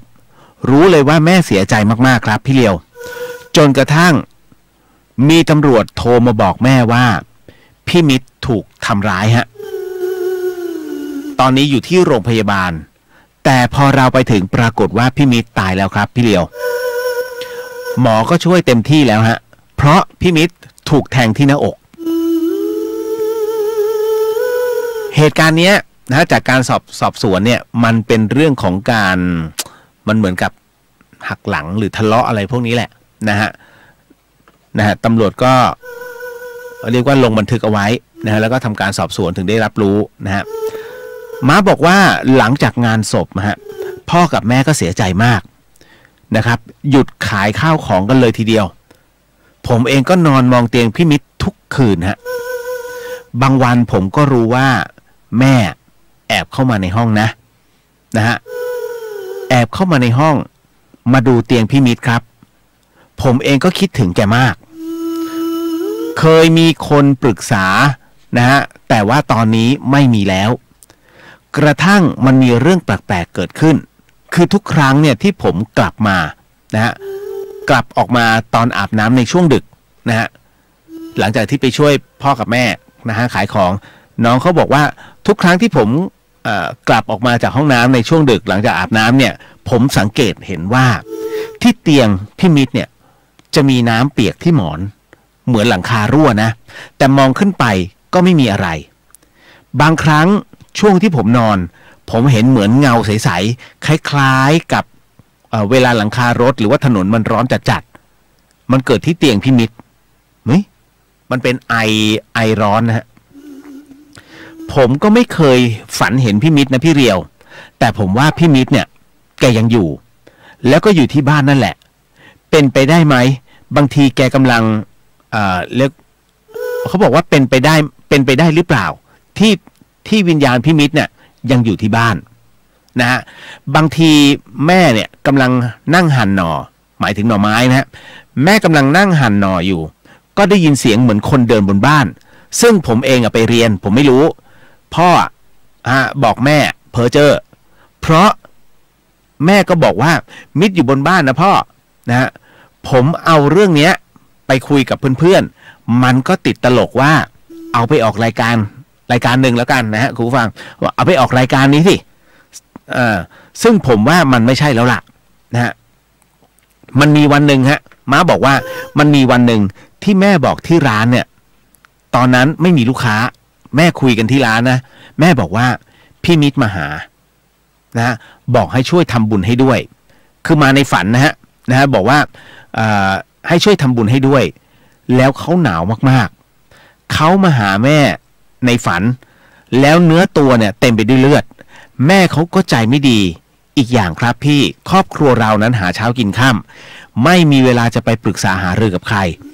นอกจากจะเปิดฟังรายการวิทยุนะฮะนอกจากจะเปิดฟังทางวิทยุรายการพี่เลียวครับเพราะผมก็ไม่รู้ว่ารายการไหนเขาจะให้คำปรึกษาเรื่องแบบนี้ได้ยังไงขอฝากพี่เลียวช่วยตอบผมด้วยนะครับหวังว่าแม่คงจะได้ฟังเช่นกันขอบคุณมากครับนะฮะโอ้โหเอาการนะฮะคืออย่างนี้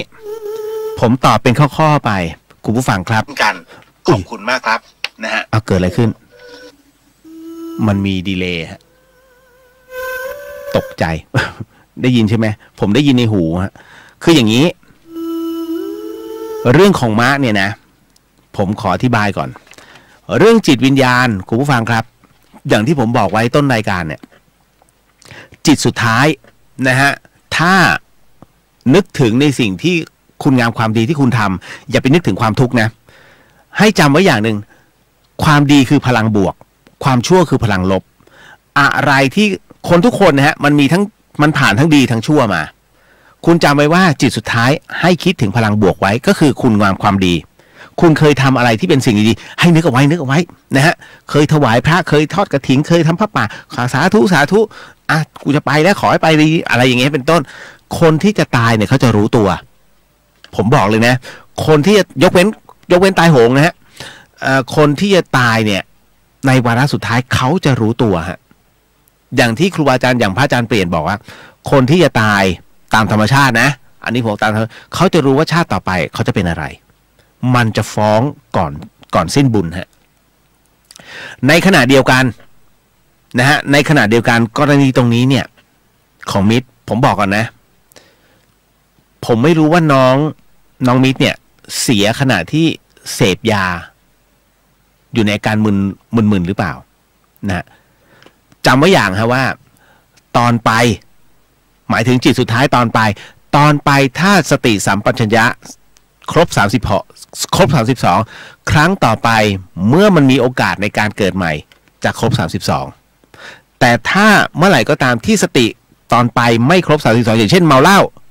นะฮะรถชนตายอย่างเงี้ยเมาเหล้านะฮะเสพยาจนมึนเมาแล้วก็ตายบางคนเมื่อก่อนสมัยก่อนเขาไม่มียาบ้ามากระบาดขนาดนี้เขาจะใช้ผงขาวฉีดช็อกตายนะฮะช็อกตายในห้องน้ำอะไรพวกนี้จะเห็นข่าวบ่อยๆพวกนี้ฮะสติมันไม่เต็ม32เมื่อเกิดใหม่จะเป็นโรคอย่างหนึ่งเขาเรียกโรคเด๋อด่าบึ้งอะไรนี่ฮะแบบอะไรประเภทนี้ฮะเพราะฉะนั้นแน่นอนที่สุดจึงต้องครองสติให้ครบผมพูดถึงน้องมิตรก่อนนะถ้ากรณีน้องมิตรนั้นมีสติสัมปชัญญะเต็มที่โอเคจบไปคราวนี้ตอนที่ถูกแทงถามว่าเจ็บปวดไหมแน่นอนที่สุดคนทุกคนเนี่ยเวลามีเรื่องเนี่ยมันจะแค้นมันอยากจะอาฆาตกูมีโอกาสตอนนี้กูอ่อนแอกว่าถ้ามีโอกาสเกิดใหม่จะขอแก้แค้นมันมีพลังความแค้นคือพลังลบฮะจำไว้ว่าถ้ามีพลังลบเกิดขึ้นไม่สงบฮะดังนั้นแล้วจะแก้ไขได้ไหมแก้ไขได้สมเด็จพุทธาจารย์โตนะฮะผมพูดถึงในเรื่องของเรื่องเล่ากล่าวขานของแม่นาคก่อนนะสมเด็จพุทธาจารย์โตนะฮะบอกว่าอย่างนี้แม่นาคนั้นเปลี่ยนไปด้วยความรักความหวงนะฮะในมากถูกไหมนะฮะอันนี้พูดตามเนื้อเรื่องก่อนนะ แต่ในขณะเดียวกันด้วยความแค้นที่กลัวคนนู้นคนนี้หรือว่ากลัวสาวคนอื่นจะมาชิงเอาในมากไปแม่นาคหวงสมเด็จพุทธจารย์โตจึงขอแม่นาควางอุเบกขาได้ไหมโยมกับเขาอยู่คนละโลกแล้วนะฮะดังนั้นเมื่อท่านชี้ทางให้นะครับนางนาคปล่อยวางอุเบกขาปุ๊บจิตหลุดทันทีครับปุ้มอาการเดียวกัน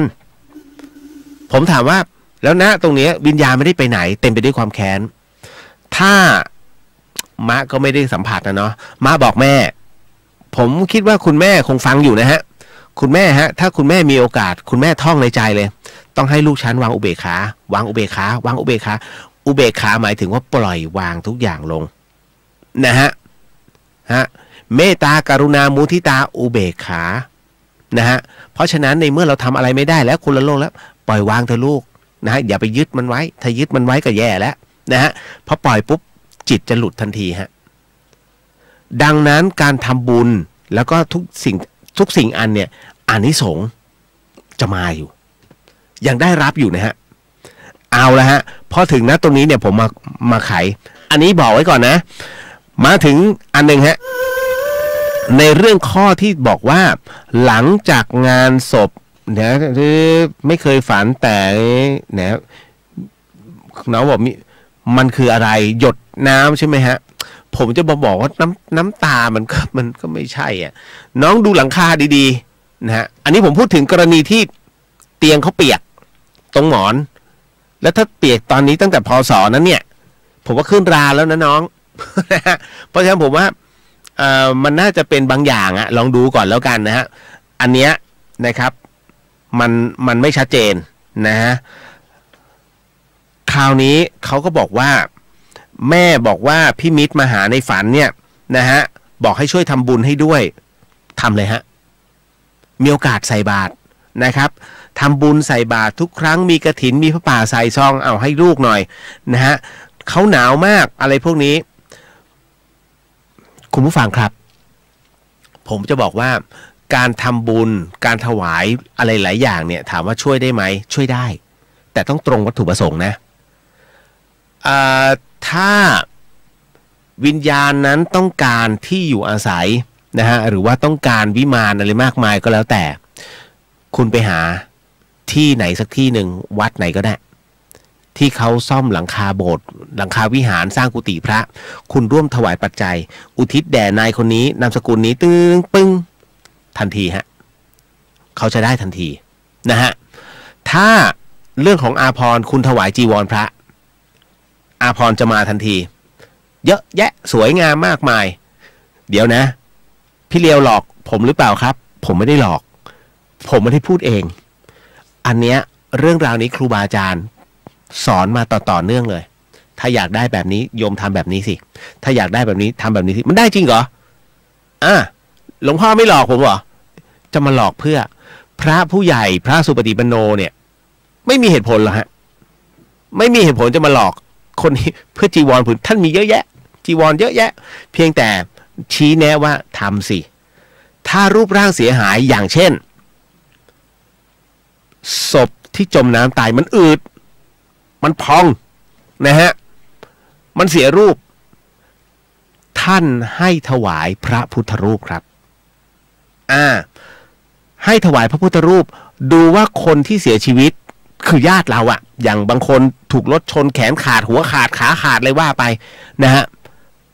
เวลามันไปไม่ครบมันไปไม่ครบองค์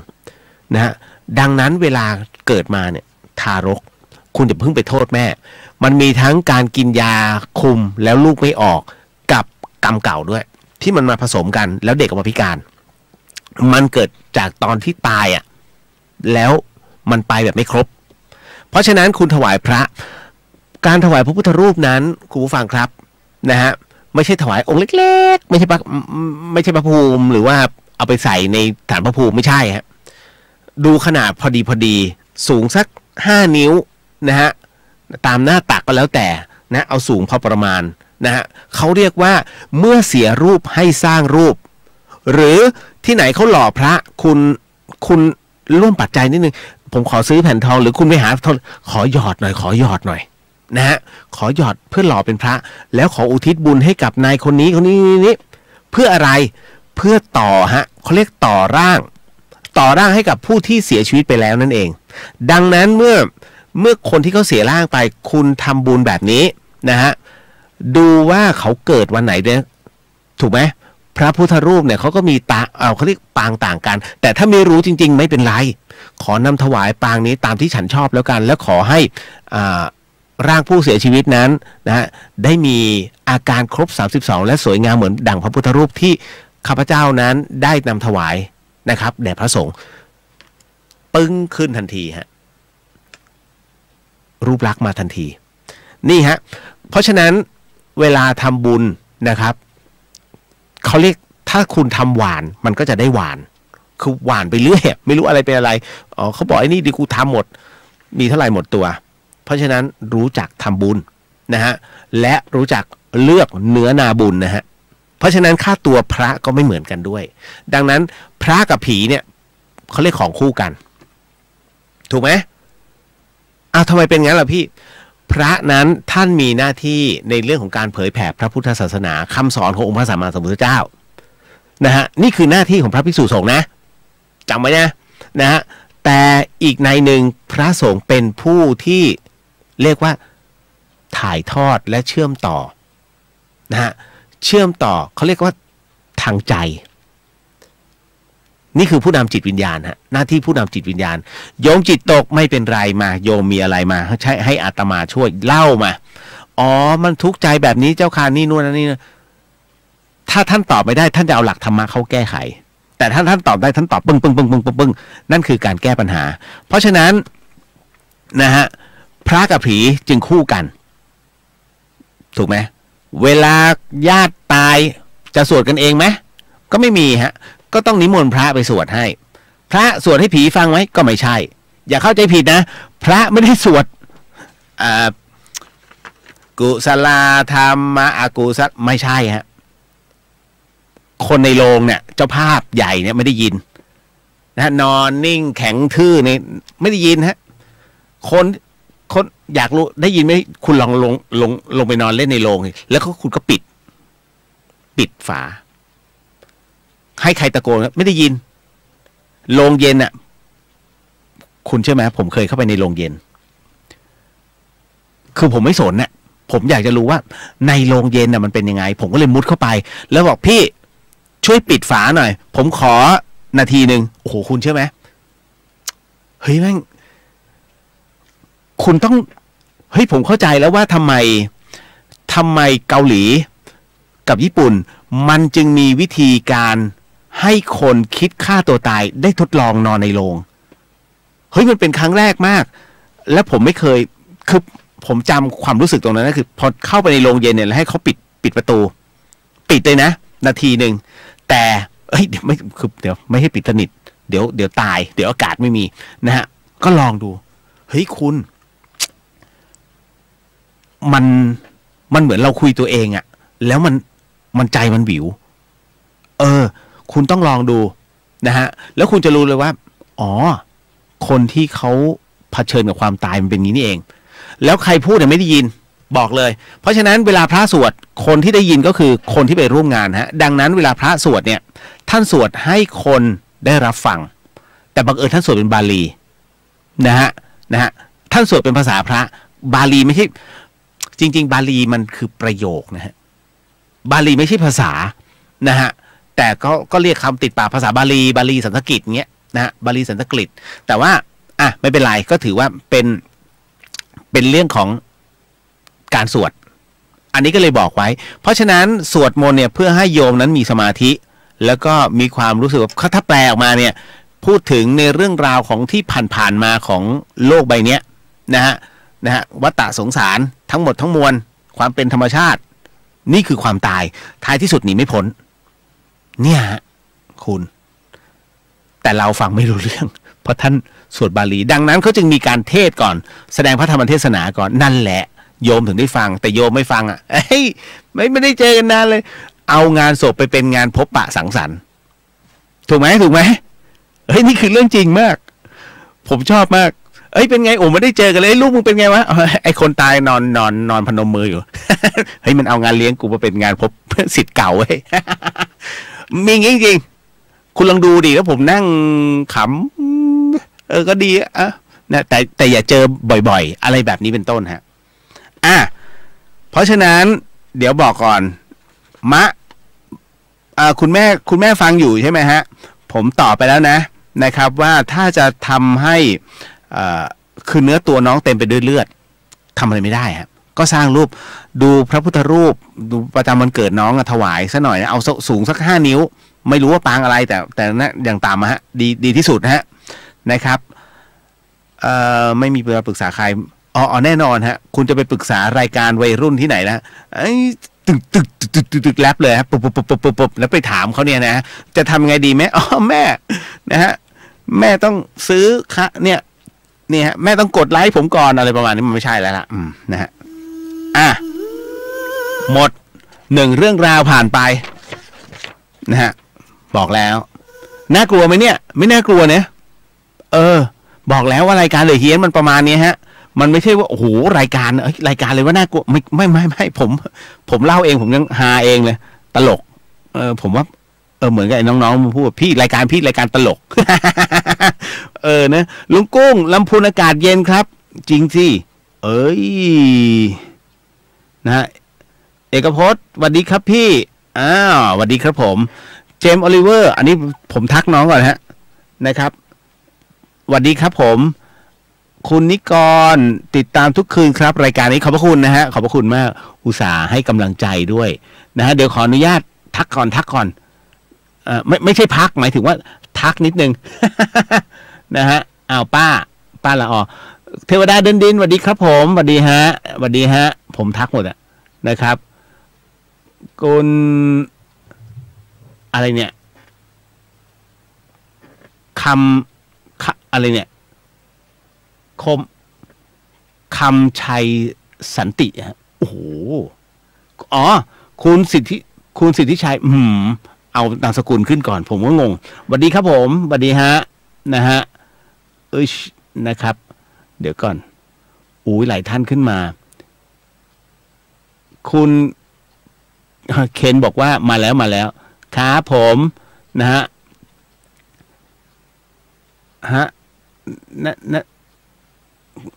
อันนี้คุณเน้งเหรอฮะไม่ใช่นั่นเองนะ นะฮะธรรมะดีนะสวัสดีพี่เลียวมาช้าหน่อยแต่ก็ฟังอยู่ฮะมาถึงเทวดาเดินดินพี่เลียวครับผมเป็นคิดครับไม่เป็นไรฟังได้ทั้งคิดทั้งพุทธน่ะนะฮะไม่มีปัญหาคือมันเป็นรายการที่ให้รับรู้ว่าพุทธนะฮะคือรายการนี้เปิดโอเพนเลยโอเพนนะฮะไม่ว่าจะเป็นพุทธนะฮะคริสต์มุสลิมฟังรายการนี้ได้หมดบอกเลยฮะผู้ชนะ10 ทิศสวัสดีครับพี่เรียวสวัสดีครับผมเคนบอกว่าฝากพี่เรียวช่วยแนะนำให้เพื่อนๆในการทำวิปัสสนากรรมฐานหน่อยครับโอ้โหนะฮะแนะนำวัดพระธาตุสีจอมทองครับผมก็แล้วแต่คนชอบนะฮะถ้าชอบในเรื่องของวิปัสสนาสายพองยุบก็วัดพระธาตุสีจอมทองแต่ว่าบางคนเขาชอบพุทโธนะฮะแต่จริงๆแล้วเนี่ยไปเรียนที่ไหนก็แล้วแต่นะฮะกลับมาฝึกไปเอาคำแนะนำแล้วกลับมาฝึกที่บ้านเขาเรียกปฏิบัติธรรมไปปฏิบัติตรงนั้นหาเวลาไปอยู่ที่วัดบางทีก็เขาเรียกปฏิบัติเป็นหมู่มันมีกำลังใจไงถ้าน้องตั้งใจจริงไม่จำเป็นต้องมีกำลังใจหรือหมู่พวกพ้องกลับมาที่บ้านฝึกเองก็ได้นะฮะหญิงใหญ่เคยนอนแต่ในโรงศพเฉยๆค่ะอันนั้นในโรงศพเฉยๆนี่เขาเรียกอะไรนะบางสกุลเป็นบางสกุลตายใช่ไหมนะฮะไปให้เขาหลอกใช่ไหมบางสกุลเป็นบางสกุลตาย นะฮะคือผมก็ไม่เข้าใจนะแต่มันเป็นวิธีที่เขาเรียกว่ามันเป็นการเสริมกำลังใจอย่างคนจิตตกมากๆที่เกาหลีกับญี่ปุ่นเนี่ยเขาจะให้นอนในโรงแล้วก็ปิดฝาปิดไม่จริงนะมันปิดแค่ให้ผัว ให้หัวโผล่มาอ๋อแต่เกาหลีมันปิดหมดเลยนะฮะแล้วให้อยู่ 5-10 นาทีเพื่อที่จะให้เขาเรียกว่าเวลาลืมตาขึ้นมาเนี่ยมันเห็นในความมืดผนังทางด้านซ้ายก็ติดขยับไปด้านขวาก็ติดผนังในโรงนะฮะมันเป็นการพูดกับตัวเองนะฮะนี่คือความตายที่เราคิดฆ่าตัวตายท้ายที่สุดแล้วตอนนี้เรายังไม่ตายแต่เรานอนในโรงเขาให้จำความรู้สึกนั้นไว้แล้วพอถึงเวลาปุ๊บเขาเปิดฝาแล้วขึ้นมาเนี่ยคุณใช่ไหมพฤติกรรมที่จะคิดฆ่าตัวตายหายหมดเลยมันเป็นเรื่องราวที่ดีเลยทีเดียวนะฮะผมว่านี่คือวิธีการแก้ปัญหาที่ตรงมากๆสำหรับคนที่คิดฆ่าตัวตายคนที่เป็นโรคซึมเศร้านะฮะอันนี้ก็บอกเอาไว้ก่อนนะฮะว่ามันมีวิธีการที่มากมายเทวดาดินผมกรรมมีจริงโดนแล้วครับพี่เฮ้ยโดนยังไงไหนลองเอามาเล่าให้ฟังด้วยนะเทวดาดินครับเขียนมาคร่าวๆนะฮะเดี๋ยวผมถ่ายทอดให้นะฮะมันมีอีกไหนๆก็ไหนๆแล้วเดี๋ยวนะมันมีอันนึงไม่จริงๆผมก็อยากจะอ่านอันนี้นะโจรโรคจิตนะฮะถอดเสื้อบุกขโมยชุดชั้นในเภสัชสาวโรงพยาบาลดังเดี๋ยวก่อนนิดนึงอันนี้ผมต้องอ่านขออนุญาตนะฮะเป็นข่าวหน่อยนึงคุณผู้ฟังฮะควรจะฟังข่าวนี้ให้ดีทุกอาชีพฟังไว้เขาบอกว่าหนี้พุ่งวันดอกเบี้ยขึ้นซ้ำเติมรากหญ้าเตือน10อาชีพเสี่ยงตกงานฟังให้ดีนะฮะน้องครับผมแล้วก็ใครอีกหลายคน10อาชีพที่ตอนนี้เสี่ยงตกงานเพราะอะไรเพราะว่ามันไม่ใช่เศรษฐกิจอย่างเดียวมันเป็นเรื่องของวิวัฒนาการแล้วก็การนำเอาเทคโนโลยีมาใช้แทนคนฮะเรียกว่าอนุสรณ์ชี้หนี้ครัวเรือนสูงพุ่งปรี๊ดนะฮะวันขึ้นดอกเบี้ยนโยบายเรียกว่ายิงซ้ำเติมหนักกระทบกลุ่มรากหญ้าเตือน10อาชีพที่เสี่ยงระวังตกงานปีหน้านะทั้งวงการสื่อสายแบงค์สาวห้างสุดระส่ำคุณพระช่วยผู้ช่วยศาสตราจารย์ดร.อนุสรณ์ธรรมใจนะฮะคณบดีคณะเศรษฐศาสตร์มหาวิทยาลัยรังสิตก็บอกว่าหนี้เฉลี่ยครัวเรือนเนี่ยที่ปรับตัวสูงขึ้นเป็นประวัติการณ์จากการสำรวจของหอการค้าโดยมูลค่าหนี้เนี่ยอยู่ที่ 3.16 แสนล้านต่อครัวเรือนจะบอกว่าน่าจะมีอ่อนไหวในเรื่องของความสามารถในการผ่อนชำระมากยิ่งขึ้นจากทิศทางอัตราดอกเบี้ยขาขึ้นหากดอกเบี้ยปรับตัวสูงขึ้นการก่อหนี้เพื่อซื้อทรัพย์สินหรือว่าสินทรัพย์ถาวรบ้านรถยนต์จะชะลอตัวลงนะการลงทุนเพื่อประกอบกิจการอาจชะลอตัวลงด้วยจากต้นทุนการเรียกว่าทางการเงินที่เพิ่มสูงทางนี้ประเมินยอดหนี้ครัวเรือนเนี่ยโดยมีมากกว่าถึง12 ล้านบาทนะฮะอาจก่อให้เกิดความเสี่ยงต่อระบบเศรษฐกิจการเงินในอนาคตได้ซึ่งการทำให้รายได้ของประชาชนนั้นเพิ่มขึ้นเพื่อลดการก่อหนี้สินเพื่อนำมาใช้จ่ายในชีวิตประจำวันก็จะแก้ปัญหาความเสี่ยงของระบบเศรษฐกิจและแก้ปัญหาหนี้ครัวเรือนได้อย่างมีประสิทธิภาพมากกว่านะฮะมากกว่าการดำเนินนโยบายเข้มงวดทางการเงินสำหรับประชาชนในระดับรากหญ้านั้นผู้ใช้แรงงานควรได้รับการปรับเพิ่มอัตราค่าจ้างขั้นต่ำเพิ่มเติมฮะคือเอาง่ายๆเลยนะฮะเขาบอกเลยว่าปีหน้าเนี่ยจะมีธุรกิจอุตสาหกรรมที่มีอัตราเติบโตต่ำมากมีความเสี่ยงสูงแล้วก็มีการเลิกจ้างพนักงานเพิ่มเติม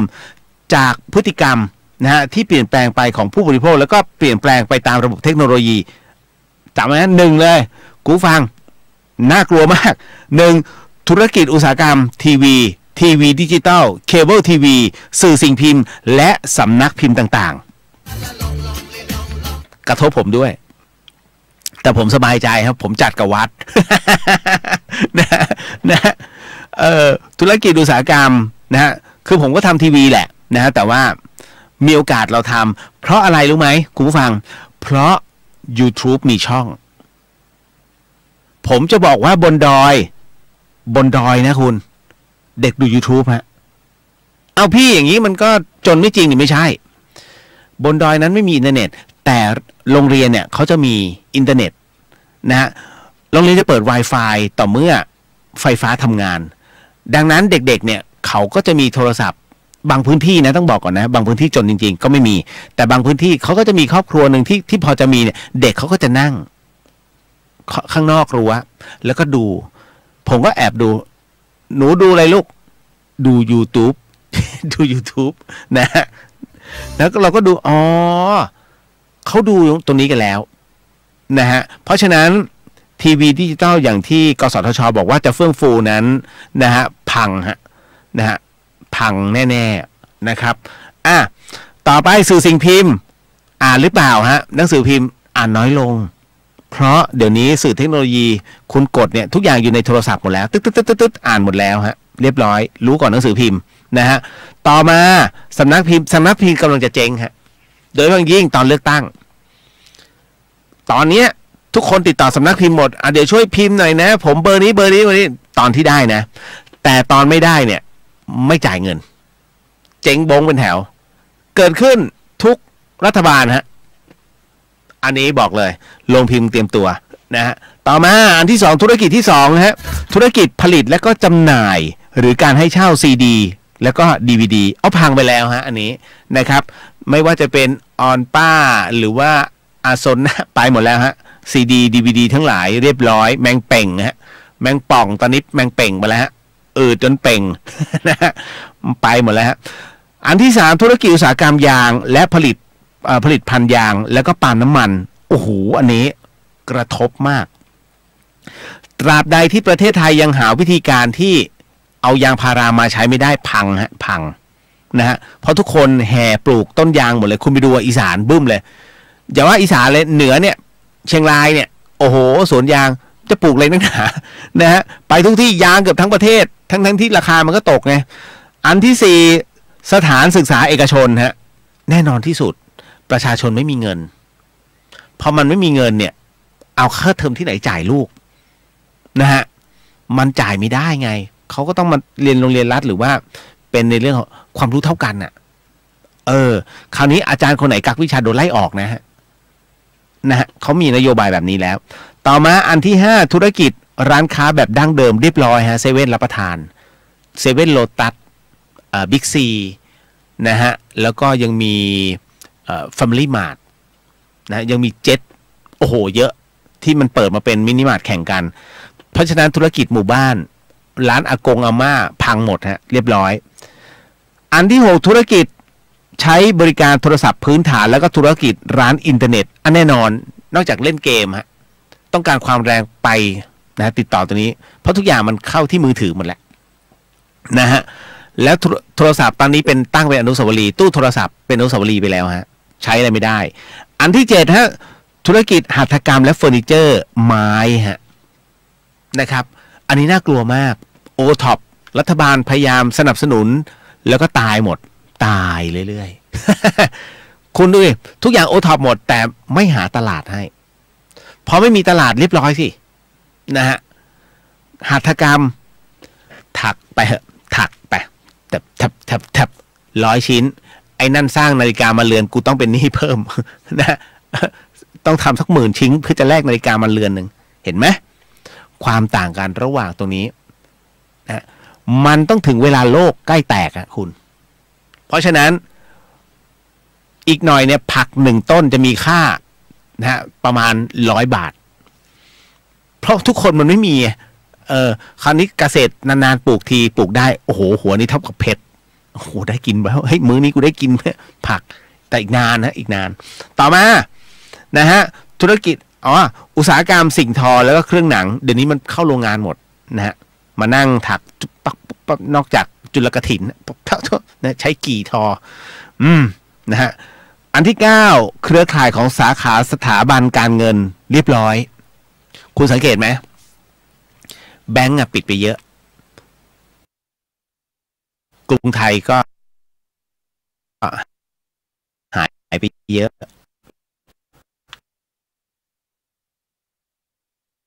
ไทยพาณิชย์ก็หายไปเยอะสาขาย่อยๆนะถ้าไอ้มีตรงไหนวะไอ้ที่โอนเงินแล้วไม่เสียตังค์เนี่ยตรงไหนวะ นะฮะเพราะมันใช้เป็นเรียกว่าเป็นอะไรนะตัวบาร์โค้ดหมดแล้วนะฮะแม่มณีหมดแล้วฮะอันสุดท้ายฮะเครือข่ายห้างสรรพสินค้าเรียบร้อยอันนี้บอกไปแล้วเอาละหมดมาเข้าสู่เรื่องหลอน ประจำค่ำคืนนี้กันนะฮะเดี๋ยวนะตึ๊ดไปเข้าสู่เรื่องหลอนฮะหลอนยาวไปจนปิดรายการเลยคุณฟังไปฮะ You're listening to 104.5 Radio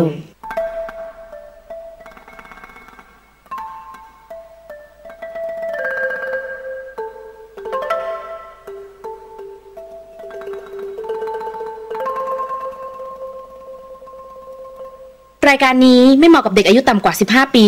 และตุ๊กแต๋วที่แฝงตัวมาหากินในพระศาสนาผู้ปกครองหรือพระผู้ใหญ่ควรพิจารณาในการรับฟัง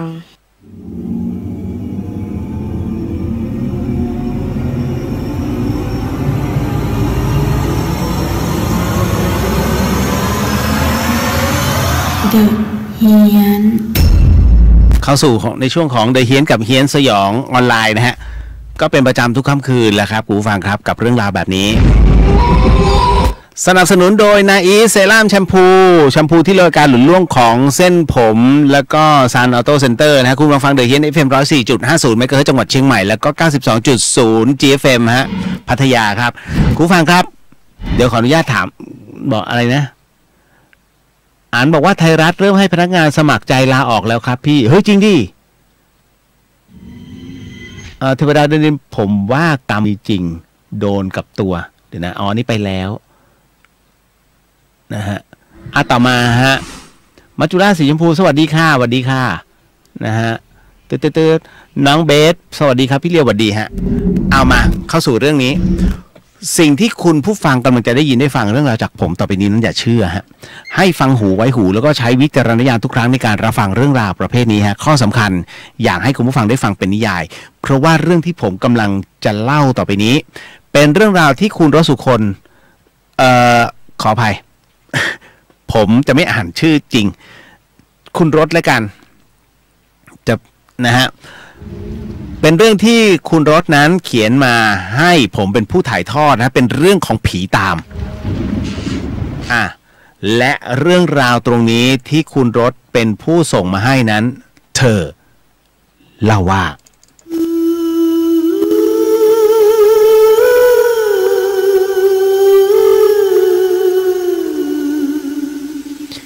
คุณรถบอกอย่างนี้ครับว่าเมื่อช่วงต้นเดือนกรกฎาคมปี52นะฮะ2552ฮะก็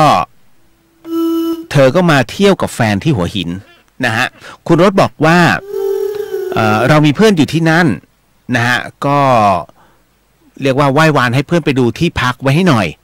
นะฮะซึ่งเพื่อนของคุณรถเนี่ยเขาก็ไป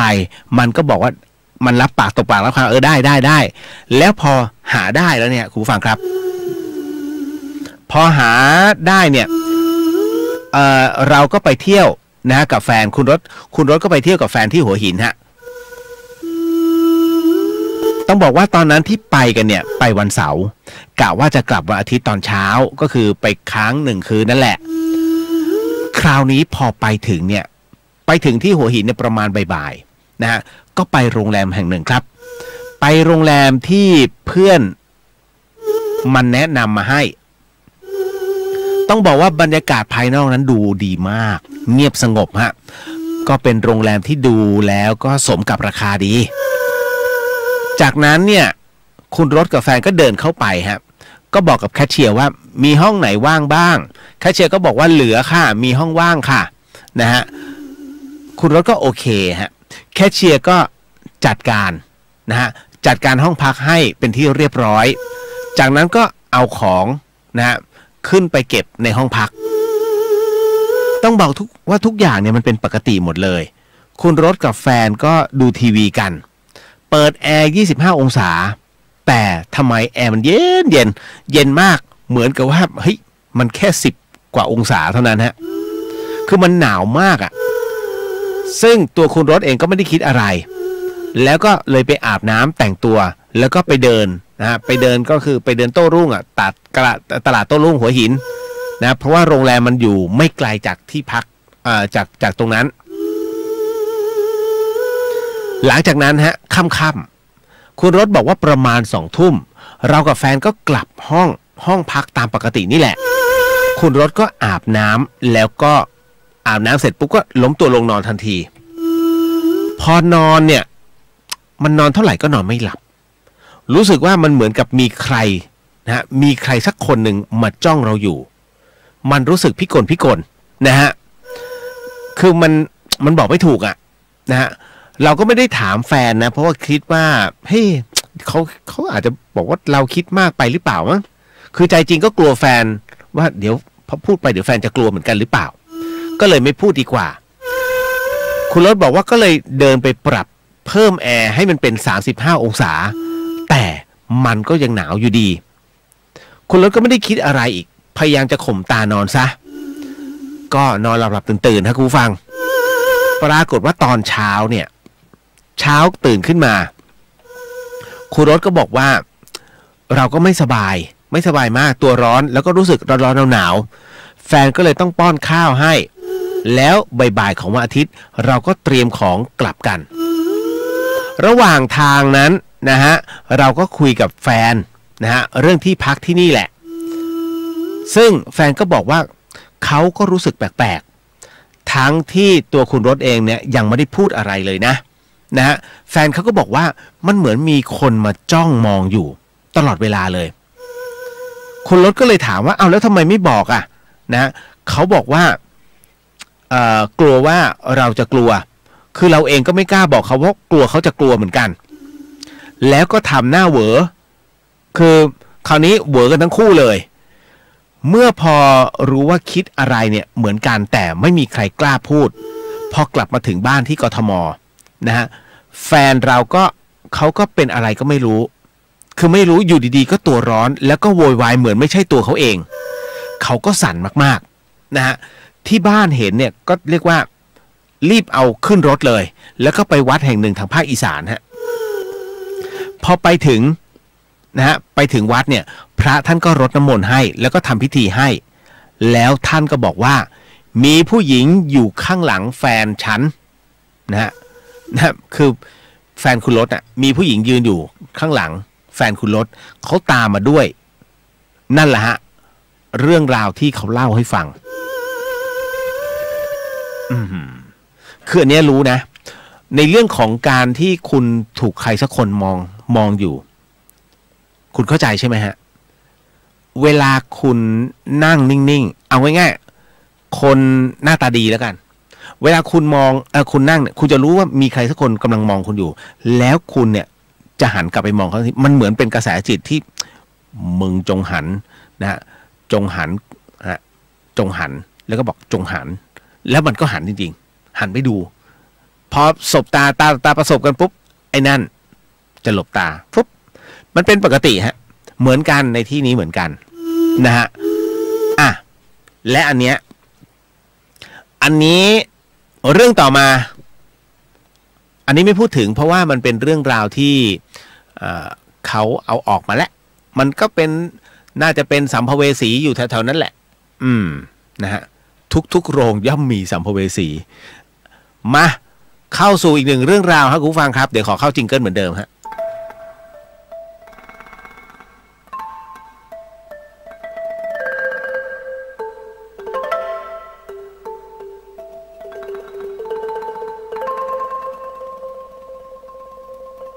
รายการนี้ไม่เหมาะกับเด็กอายุต่ำกว่า15ปีและทุกแถวที่แฝงตัวมาหากินในพระศาสนาผู้ปกครองหรือพระผู้ใหญ่ควรพิจารณาในการรับฟัง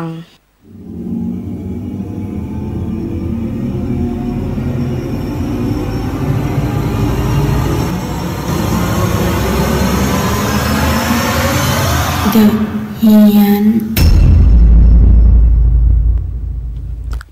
บอกแล้ววันนี้เตรียมเยอะฮะ เอาให้จบเวลาฮะคุณฟังครับเข้าสู่เรื่องที่3ฮะในค่ำคืนนี้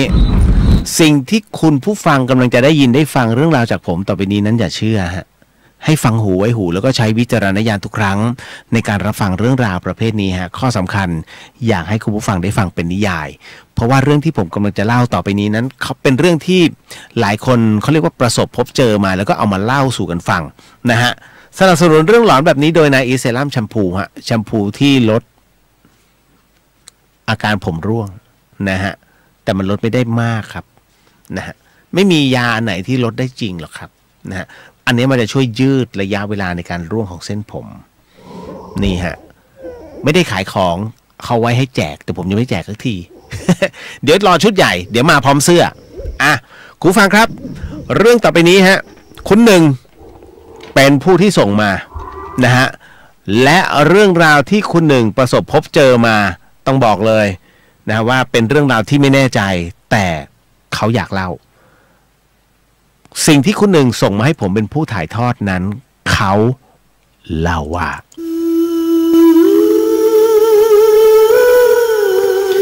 คุณหนึ่งบอกอย่างนี้ฮะว่าไม่รู้ว่าที่เห็นมาเป็นผีหรือเปล่านะครับแต่ปกติเนี่ยผมไม่เชื่อเรื่องแบบนี้ครั้งหนึ่งผมและเพื่อนที่ทำงานเนี่ยไปงานศพคุณแม่ไปงานศพคุณแม่เพื่อนที่เพชรบูรณ์ไปเช้ากลับดึกพอพระสวดเสร็จก็ตีรถกลับกันเลยฮะโอ้เส้นนี้เฮียนฮะคือผมเองก็เคยขับยังเคยโอ้ย เส้นพัฒนานิคมไอเส้นทุ่งทานตะวันนะฮะนู่นเลยยันสีเทพเลยนู่นบอกงี้ว่าในขณะที่ขับรถในขณะที่ขับมาตามทางเนี่ยฮะช่วงนั้นก็สักราวๆ 4-5 ทุ่มแล้วล่ะมันเป็นถนน4 เลนถูกต้องฮะไป2กลับ2นะฮะมีเกาะกลางถนนนะครับเอาละฮะพอถึงตรงนี้มีเกาะกลางถนนสภาพถนนนั้นเริ่มห่างจากชุมชนมาแล้วนะฮะมีไฟถนนแบบลางๆนะครับเรียกว่า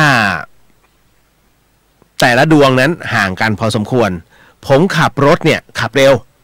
นะหนึ่งบอกว่าผมขับที่ความเร็ว120ฮะโดยประมาณง่วงก็มีบ้างเพราะว่าตีรถเรียกว่ามาขับมาคนเดียวขากลับก็ขับเองอีกขับมาเรื่อยๆฮะหนึ่งบอกว่าพอถึงจุดที่ว่านั่นแหละปรากฏว่าแสงไฟรถกับแสงไฟลางๆของถนนเนี่ยนะทำให้ผมเห็นละครับพี่เลียวหนึ่งบอกว่าผมเห็นเป็นเด็กผู้ชายฮะเห็นเด็กผู้ชายคนหนึ่งอายุน่าจะราวๆสัก 4-5 ขวบเขานั่งกอดเข่านะเอาหน้าซุกเข่าไว้ทำให้ตัวผมเนี่ยไม่เห็นหน้าน้องเขานั่งที่ขอบถนนด้านขวาชิดกับเกาะกลางถนนเลยฮะนะฮะคุณฟังครับลองนึกนะฮะว่ามันมีเกาะกลางถนนอยู่แล้วเด็กนั่งข้างๆแล้วนั่งกอดเข่าเอาหน้าซุกเข่าอยู่หนึ่งบอกว่ารถผมวิ่งขวามาเนี่ยเลยจะห่างจากที่เขานั่งไม่น่าจะเกิน2 เมตรสภาพที่ผมเห็นตอนนั้นนะต้องบอกเลยผมเห็นเสร็จเนี่ยผมเห็นตกใจมากครับพี่ตาผมไม่ฝาดแน่ๆรถผ่าไปเนี่ยแล้วผมมองไปที่กระจกมองขวาทางด้านขวาของรถเนี่ยเฮ้ยมองไม่เห็นแล้วฮะเพราะมันมืดมองไปที่พี่ที่นั่งข้างๆแกก็สับประงกอยู่คนนั่งหลังก็หลับจะถามใครก็ไม่ได้ผมงี้ต้องบอกว่าขนลุกเลยฮะแต่ก็ยังขับต่อไปใจก็อยากจะวนกลับไปดูแต่กลัวว่าจะเป็นของจริงจะทำอะไรไม่ถูกและเคยจำคำผู้ใหญ่ที่สอนไว้ว่าถ้าเจออะไรตอนดึกตอนกลางคืนเนี่ยอย่าจอดรถฮะหลังจากวันนั้นนะฮะหนึ่งบอกว่าผมไม่ได้เล่าให้คนที่ไปด้วยฟังฮะแต่ผมก็ยังสงสัยอยู่ว่าเป็นคนจริงๆหรือเปล่าถ้าเป็นคนทำไมเด็กคนนั้นต้องมานั่งกอดเข่าก้มหน้าที่ข้างเกาะกลางถนนด้วยดึกขนาดนั้นไม่ใช่ชุมชนแล้วแต่ถ้าเป็นคนแถวนั้นทำไมไม่ไปนั่งด้านซ้ายของถนนซึ่งเป็นฝั่งที่น่าจะเป็นบ้านคนผมหาคำตอบไม่เจอครับนี่เป็นเหตุการณ์เดียวที่ผมเจอตั้งแต่เกิดมาเป็นเรื่องเรียกว่าผ่านแวบๆนะฮะผ่านแวบๆแล้วเก็บมาเล่าเพื่อความจดจำเรื่องต่อมาอันนี้ หนึ่งเล่าต่อนะฮะก็คือเป็นเรื่องที่พี่ชายเขาเป็นคนเจอฮะต้องบอกว่าพอดีเนี่ยบ้านเกิดอยู่ที่ต่างจังหวัดครับนะฮะแล้วพี่ผมเนี่ยเรียกว่าเป็นคนที่พูดอะไรแล้วสามารถเชื่อได้ 100% เพราะว่าปกติไม่ค่อยจะเตือนพี่ๆน้องๆแต่ครั้งนี้มันเตือนฮะแล้วก็เล่าให้ฟังนะฮะเขาบอกอย่างนี้ว่า หลานผมลูกพี่ชายเนี่ยเรียนอยู่ที่โรงเรียนประจำในตัวจังหวัดหนึ่งฮะทุกวันอาทิตย์พี่ชายเนี่ยจะต้องไปส่งลูกก็คือหลานสาวผมเนี่ยที่เรียนโรงเรียนประจำนะฮะอาทิตย์หนึ่งนะฮะหลังจากส่งหลานสาวและไม่รู้ว่าพี่กับพี่สะใภ้เนี่ยไปแวะที่ไหนมาบ้างนะฮะขณะที่กำลังขับรถกลับบ้านที่เหลือระยะทางอีกประมาณ20กิโลนะฮะช่วงนั้นเนี่ยเป็นช่วงเวลาดึกตีหนึ่งเลยด้วยสองข้างทางเป็นทุ่งนาแล้วก็สลับกับสวนยางนะฮะสลับกันไปในแต่ละพื้นที่ขณะที่กำลังขับรถด้วยความเร็วจู่ๆก็เห็นคนนั่งบนถนนฮะที่ระยะไม่ถึง100 เมตรด้วยความที่กลัวจะชนคนนั้นเนี่ยก็เบรกสุดตัวจนรถหยุดก่อนจะถึงตัวคนนั้นเนี่ยนั่งเขาบอกว่าที่นั่งอยู่บนถนนสักแค่ระยะประมาณ10 เมตรฮะแต่ปรากฏว่านั่นไม่ใช่คนนั่งกลับกลายเป็นคนที่ขาพิการเดินโดยใช้มือเนี่ยต่างเท้ากำลังข้ามถนนเนื่องจากคนพิการนั้นข้ามถนนช้ามากบวกกับอารมณ์โมโหที่เกือบชนคนตายพี่ผมจึงเรียกว่าค่อยๆใส่หัวรถหลบชายพิการนั้นเพื่อเดินทางกลับบ้านต่อพี่ผมก็บ่นให้พี่สะใภ้เนี่ยซึ่งตื่นมาเจอตอนที่ชายพิการนั้นเกือบโดนรถชนเนี่ยแล้วก็เฉี่ยเพราะเขาบอกงี้ว่าพี่ผมก็บ่นให้พี่สะใภ้ฟังซึ่งตอนนั้นน่ะตื่นมาเจอคนพิการพอดีนะฮะหลังจากนั้นด้วยความสงสัยนะฮะว่าทำไมคนพิการเนี่ยถึงมาข้างถนนตอนดึกๆดื่นๆขนาดนี้คือมันตีหนึ่งอ่ะเขาก็เลยพยายามสอบถามคนรู้จักว่าละแวกนั้นน่ะมีคนพิการใช้มือเดินต่างเท้าบ้างหรือเปล่าเดชะบุญฮะเขาบอกงี้ว่ามีคนที่รู้จักชายพิการนั้นอยู่ในกลุ่มคนที่สอบถามซึ่งที่จริงเนี่ยถามทีละคนไม่ได้รวมไม่ได้ไปถามเป็นกลุ่มนะฮะเขาบอกว่าคนคนนั้นอยู่ระแวกนั้นจริงๆแต่เขาโดนรถชนเสียชีวิตไปตั้งหลายเดือนแล้วพอได้ยินตรงนั้นฮะช็อกเลยฮะคิดเอาละกันฮะตลอดช่วงชีวิตผมไม่เคยเห็นพี่คนนี้พูดถึงเรื่องวิญญาณแล้วก็สิ่งลี้ลับมาก่อนตลอดชีวิตพี่ผมคนนี้ห้าวแล้วก็เรียกว่าคือห้าวจริงๆอ่ะเป็นคนที่ห้าวแบบนี้มาตลอดและผมเองก็ไม่เคยเจอฮะและค่อนไปทางไม่เชื่อเรื่องผีด้วยซ้ำยังนึกข้องใจเลยเพราะความที่รู้จักนิสัยพี่เขาผมเชื่อว่ามันพูดจริงแน่ๆนะฮะก็เลยอยากคือเขาบอกว่าแต่ก็อยากเจอด้วยตัวเองสักครั้งนะมาให้รู้แล้วกันว่ามีจริงแต่อย่ามาแบบน่ากลัวนะฮะเรียกว่าแหกอกแหกพุงนั้นนะฮะก็อยากเจอเขาบอกงี้อย่าเจอเลยดีกว่าฮะมาเรื่องสุดท้ายเดี๋ยวนะแป๊บหนึ่งนะฮะมีน้องเข้ามาทักอยู่เรื่อยคุณรัชพลตอนที่พี่เดียไปถ้ำหลวงเจออะไรไหมครับเล่าหน่อยอุ้ยเขียนไว้แล้วฮะในเว็บบอร์ดนะฮะในเว็บเพจไม่เว็บบอร์ดนะฮะตึงแบงค์โมดิฟายโอ้โหหายไปนานสวัสดีครับพี่เลียวไม่ได้ฟังนานเลยดูแลสุขภาพด้วยนะครับคิดถึงเรื่องหลอนๆครับมาจัดมาเรื่องสุดท้ายเพื่อแบงค์ เพื่อทุกคนแหละครับนะฮะเอาละเรื่องสุดท้ายประจำค่ำคืนนี้คุณฟังครับผมเคยเกริ่นไว้แล้วก็เป็นหัวข้อในเนี้ยในพุทธิสิทธิ์เนี่ยแช่งเพื่อนจนเพื่อนตายแล้วไปประกอบกับข่าวไฮโซเคยเป็นเพื่อนกันมาก่อนเรื่องนี้เลยฮะไปเข้าสู่เรื่องนี้เรื่องหลอนเรื่องสุดท้ายประจำค่ำคืนนี้นี่คือเดอะเฮียนทาง FM 104.50 เมกะเฮิรตซ์จังหวัดเชียงใหม่และ 92.0 GFM พี่เลียวแล้วก็พี่ป๋องรับผิดชอบรายการนี้ครับ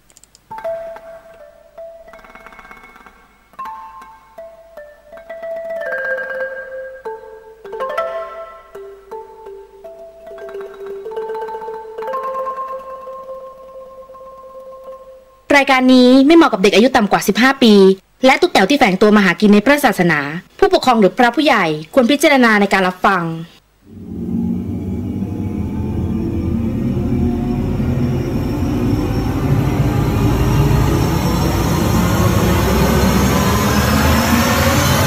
The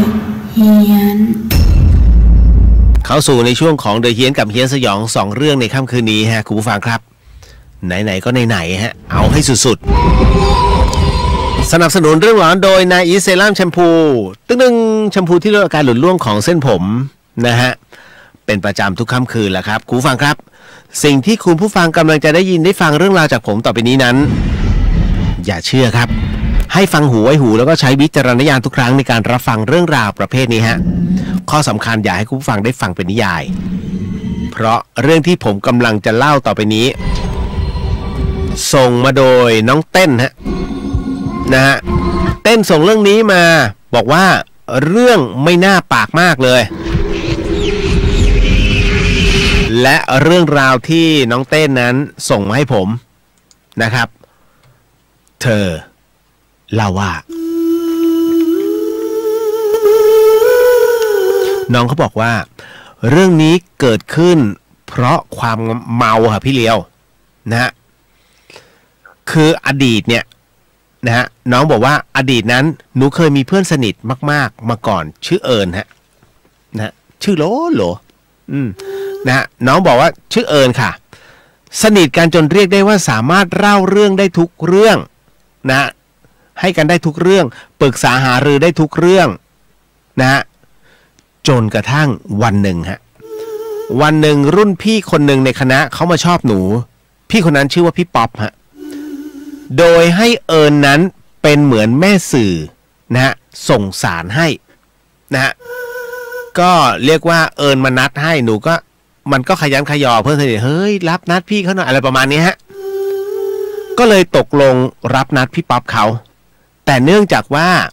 เคมีมันไม่ตรงกันครับพี่เลียวหนูไม่ชอบหนูก็เลยบายค่ะซึ่งในตอนนั้นหนูก็ไม่รู้หรอกว่ามันแอบชอบพี่ป๊อปอยู่จนมาเห็นอีกทีก็คือทั้งคู่เป็นแฟนกันแล้วค่ะนะฮะอันนี้เต้นบอกว่าส่วนหนูเองเนี่ยไม่ค่อยชอบใครเป็นพิเศษหรอกเพราะว่าหนูเห็นแม่ซึ่งแยกทางกับพ่อแล้วเนี่ยเกลียดเลยนะฮะหนูบอกเลยว่ากลัวมากไม่คบใครดีกว่าจนกระทั่งวันหนึ่งครับวันหนึ่งฮะเอิญบอกว่าเต้นบอกว่าเอิญมันโทรมาชวนหนูไปเที่ยวผับค่ะเอิญมันโทรมาชวนหนูไปเที่ยวที่ผับแห่งหนึ่งครับพี่เลียวหนูก็โทรไปนะฮะก็เจอมันอยู่ขออภัยไม่ใช่โทรไปเขาบอกว่าหนูก็ไปหนูก็เดินทางไปก็เจอมันอยู่กับพี่ป๊อปในสภาพที่เอิญเมามากหนูก็เลยเตือนมันไปว่าเฮ้ยดูแลตัวเองหน่อยนะฮะระวังตัวบ้างจนเอิญนั้นมันเดินไปเข้าห้องน้ำปรากฏว่าในจังหวะนั้นพี่เลียวในจังหวะที่เพื่อนหนูไปเข้าห้องน้ำเนี่ยไอพี่ป๊อปเนี่ยที่มันเคยชอบหนูเนี่ยมันออกลายเลยล่ะมันก็เข้ามาจับแขนแล้วก็มันก็ดึงหนูไปหานะฮะเหมือนจะเข้าไปกอดแต่หนูผลักเอาไว้มันชวนหนูพยายามนัดหนูนะแต่หนูเฉยๆนึกในใจว่าเฮ้ยทำไมมันทำแบบนี้มันเป็นแฟนกับเพื่อนเราแต่ทำไมมาทำกับเราอย่างนี้คือเริ่มเกลียดแล้วตอนนั้นจนกระทั่งเอิญกลับมาที่โต๊ะหนูก็เลยขอตัวกลับเลยตอนนั้นเดินออกมาอีพี่ป๊อปเนี่ยมันก็เดินออกมาส่งด้วยหนูก็ไม่รู้หรอกเกิดอะไรขึ้นคือหลังจากที่กลับมาถึงห้องแล้วเนี่ยเอิญมันโทรมาหาหนูพี่เดียวแล้วมันโทรมาถามว่ามันหาว่าหนูแอบนัดกับพี่ป๊อปเที่ยวเหรอหนูก็บอกเฮ้ยไม่ใช่พี่ป๊อปต่างหากอ่ะเนี่ยตอนมึงไปเข้าห้องน้ำมันมาจับยุดฉุดกระชาก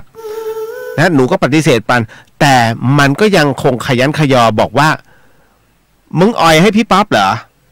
นะฮะหนูก็โกรธเลยคือยิ่งคุยยิ่งไม่รู้เรื่องคราวนี้มันถึงกลับมาเรียกว่าด่าพ่อล่อแม่กันเลยฮะคือด่าพ่อด่าแม่กันเลยเนี่ยหนูก็เลยไล่ให้มันไปตายซะนะฮะเต้นบอกว่าหลังจากวันนั้นเป็นต้นมาก็ไม่คุยกันเลยค่ะพี่เลียวแล้วเอิญมันก็มีเพื่อนใหม่คราวนี้เรื่องต่างๆความลับต่างๆที่หนูเคยเล่าเคยปรึกษามันเนี่ยเพื่อนรู้หมดเลยหนูโกรธมันมากจนเกินจะคืนดีกันได้ค่ะพี่เลียวคะหนูแช่งมันทุกคืนเลยนะหนูแช่งมันทุกวันเลยค่ะเลยบอกไปเลยว่า ถ้าเอิญตายหนูจะถวายไข่ต้มให้แล้วปรากฏว่าครูฟังครับฟังให้ดีนะน้องบอกว่าแล้วสิ่งที่ไม่คาดคิดมันก็เกิดขึ้นเพราะหลังจากนั้นไม่นานฮะเอิญตายจริงๆฮะคุณผู้ฟังเต้นบอกว่าเอิญมันตายจริงๆครับพี่เลียวโดนรถชนซึ่งหนูมารู้ตอนที่คือมารู้ว่าเพื่อนตายคือตอนเผาไปแล้วเพราะว่าตอนที่เกิดเรื่องเนี่ยหนูกลับบ้านไป10 วันนะฮะที่รู้เพราะว่าเพื่อนมาบอกหลังจากนั้นหนูก็ใช้ชีวิตตามปกตินี่แหละจนกระทั่งคืนหนึ่งคืนนั้นเนี่ยเต้นบอกว่าหนูกำลังสระผมอยู่ในห้องน้ำพี่เลียวแล้วปรากฏว่าไฟที่หอมันดับฮะพอไฟมันดับปุ๊บนะพี่เลียวน้ำที่ไหลแรงๆเนี่ยมันก็เบาลงหนูก็เลยรีบล้างหัวแล้วในขณะที่ล้างหัวได้ยินเสียงเรียกชื่อเบาๆนะฮะก็เลยพยายามจะหันไปตามที่มาของเสียงเนื่องจากว่าที่หอหนูเนี่ยมันมีไฟฉุกเฉินนะฮะทำให้ห้องมันก็ไม่ได้มืดซะทีเดียวมันก็ยังเห็นน่ะก็เลยมองเห็นก็เลยมองคือก็พยายามมองไปแต่ก็มองไปเนี่ยมันก็ไม่ได้มีอะไรจนกระทั่งหนูออกมาจากห้องน้ำพอออกมาจากห้องน้ำปุ๊บหนูเดินไปที่ตู้เสื้อผ้าแล้วก็เอาผ้ามาเช็ดหัวทิ้งตัวนั่งที่ปลายเตียงฮะแล้วก็เอามือถือขึ้นมาเปิดโหมดไฟฉายครับพี่เลียวเต้นบอกงี้ฮะคุณผู้ฟังบอกว่าแค่ไฟฉายฮะแค่โหมดไฟฉายเนี่ยมันวาบเข้ามาแวบแรกเท่านั้นพี่เลียวหนูมองไปที่กระจกเห็นมีผู้หญิงนั่งอยู่ที่ด้านหลังหนูค่ะแต่ผู้หญิงคนนี้ปรากฏไม่ถึง2 วินาทีหนูก็ลุกขึ้นจากเตียงเลยแล้วก็หันไปดูเฮ้ยมีใครหรือเปล่าก็คิดว่ามันน่าจะเป็นภาพของกระจกที่ไม่เรียบมากกว่าคือกระจกในห้องอ่ะกระจกโต๊ะเครื่องแป้งที่มันเคลือบประหลอดไม่ดีอ่ะมันจะเป็นคลื่นนะฮะเต้นบอกว่าพอหนูนอนไปเนี่ยปรากฏว่าฝันค่ะเต้นบอกว่าหนูฝันว่าเอิญมาหาแล้วก็ยังทะเลาะกันจนแบบตบตีกันค่ะชนิดที่เรียกว่าฝันชนิดที่จริงจังมากคือขนาดมันเอาเก้าอี้มาฟาดหนูเลยจนหนูตื่นแล้วพอหนูตื่นขึ้นมาพี่เลียวหนูก็ปวดตัวปวดแขนมากค่ะหนูยังบอกเลยว่าอย่าให้กูฝันอีกนะคราวนี้จะเอาให้ตายนะฮะแล้วพี่เลียวเชื่อไหม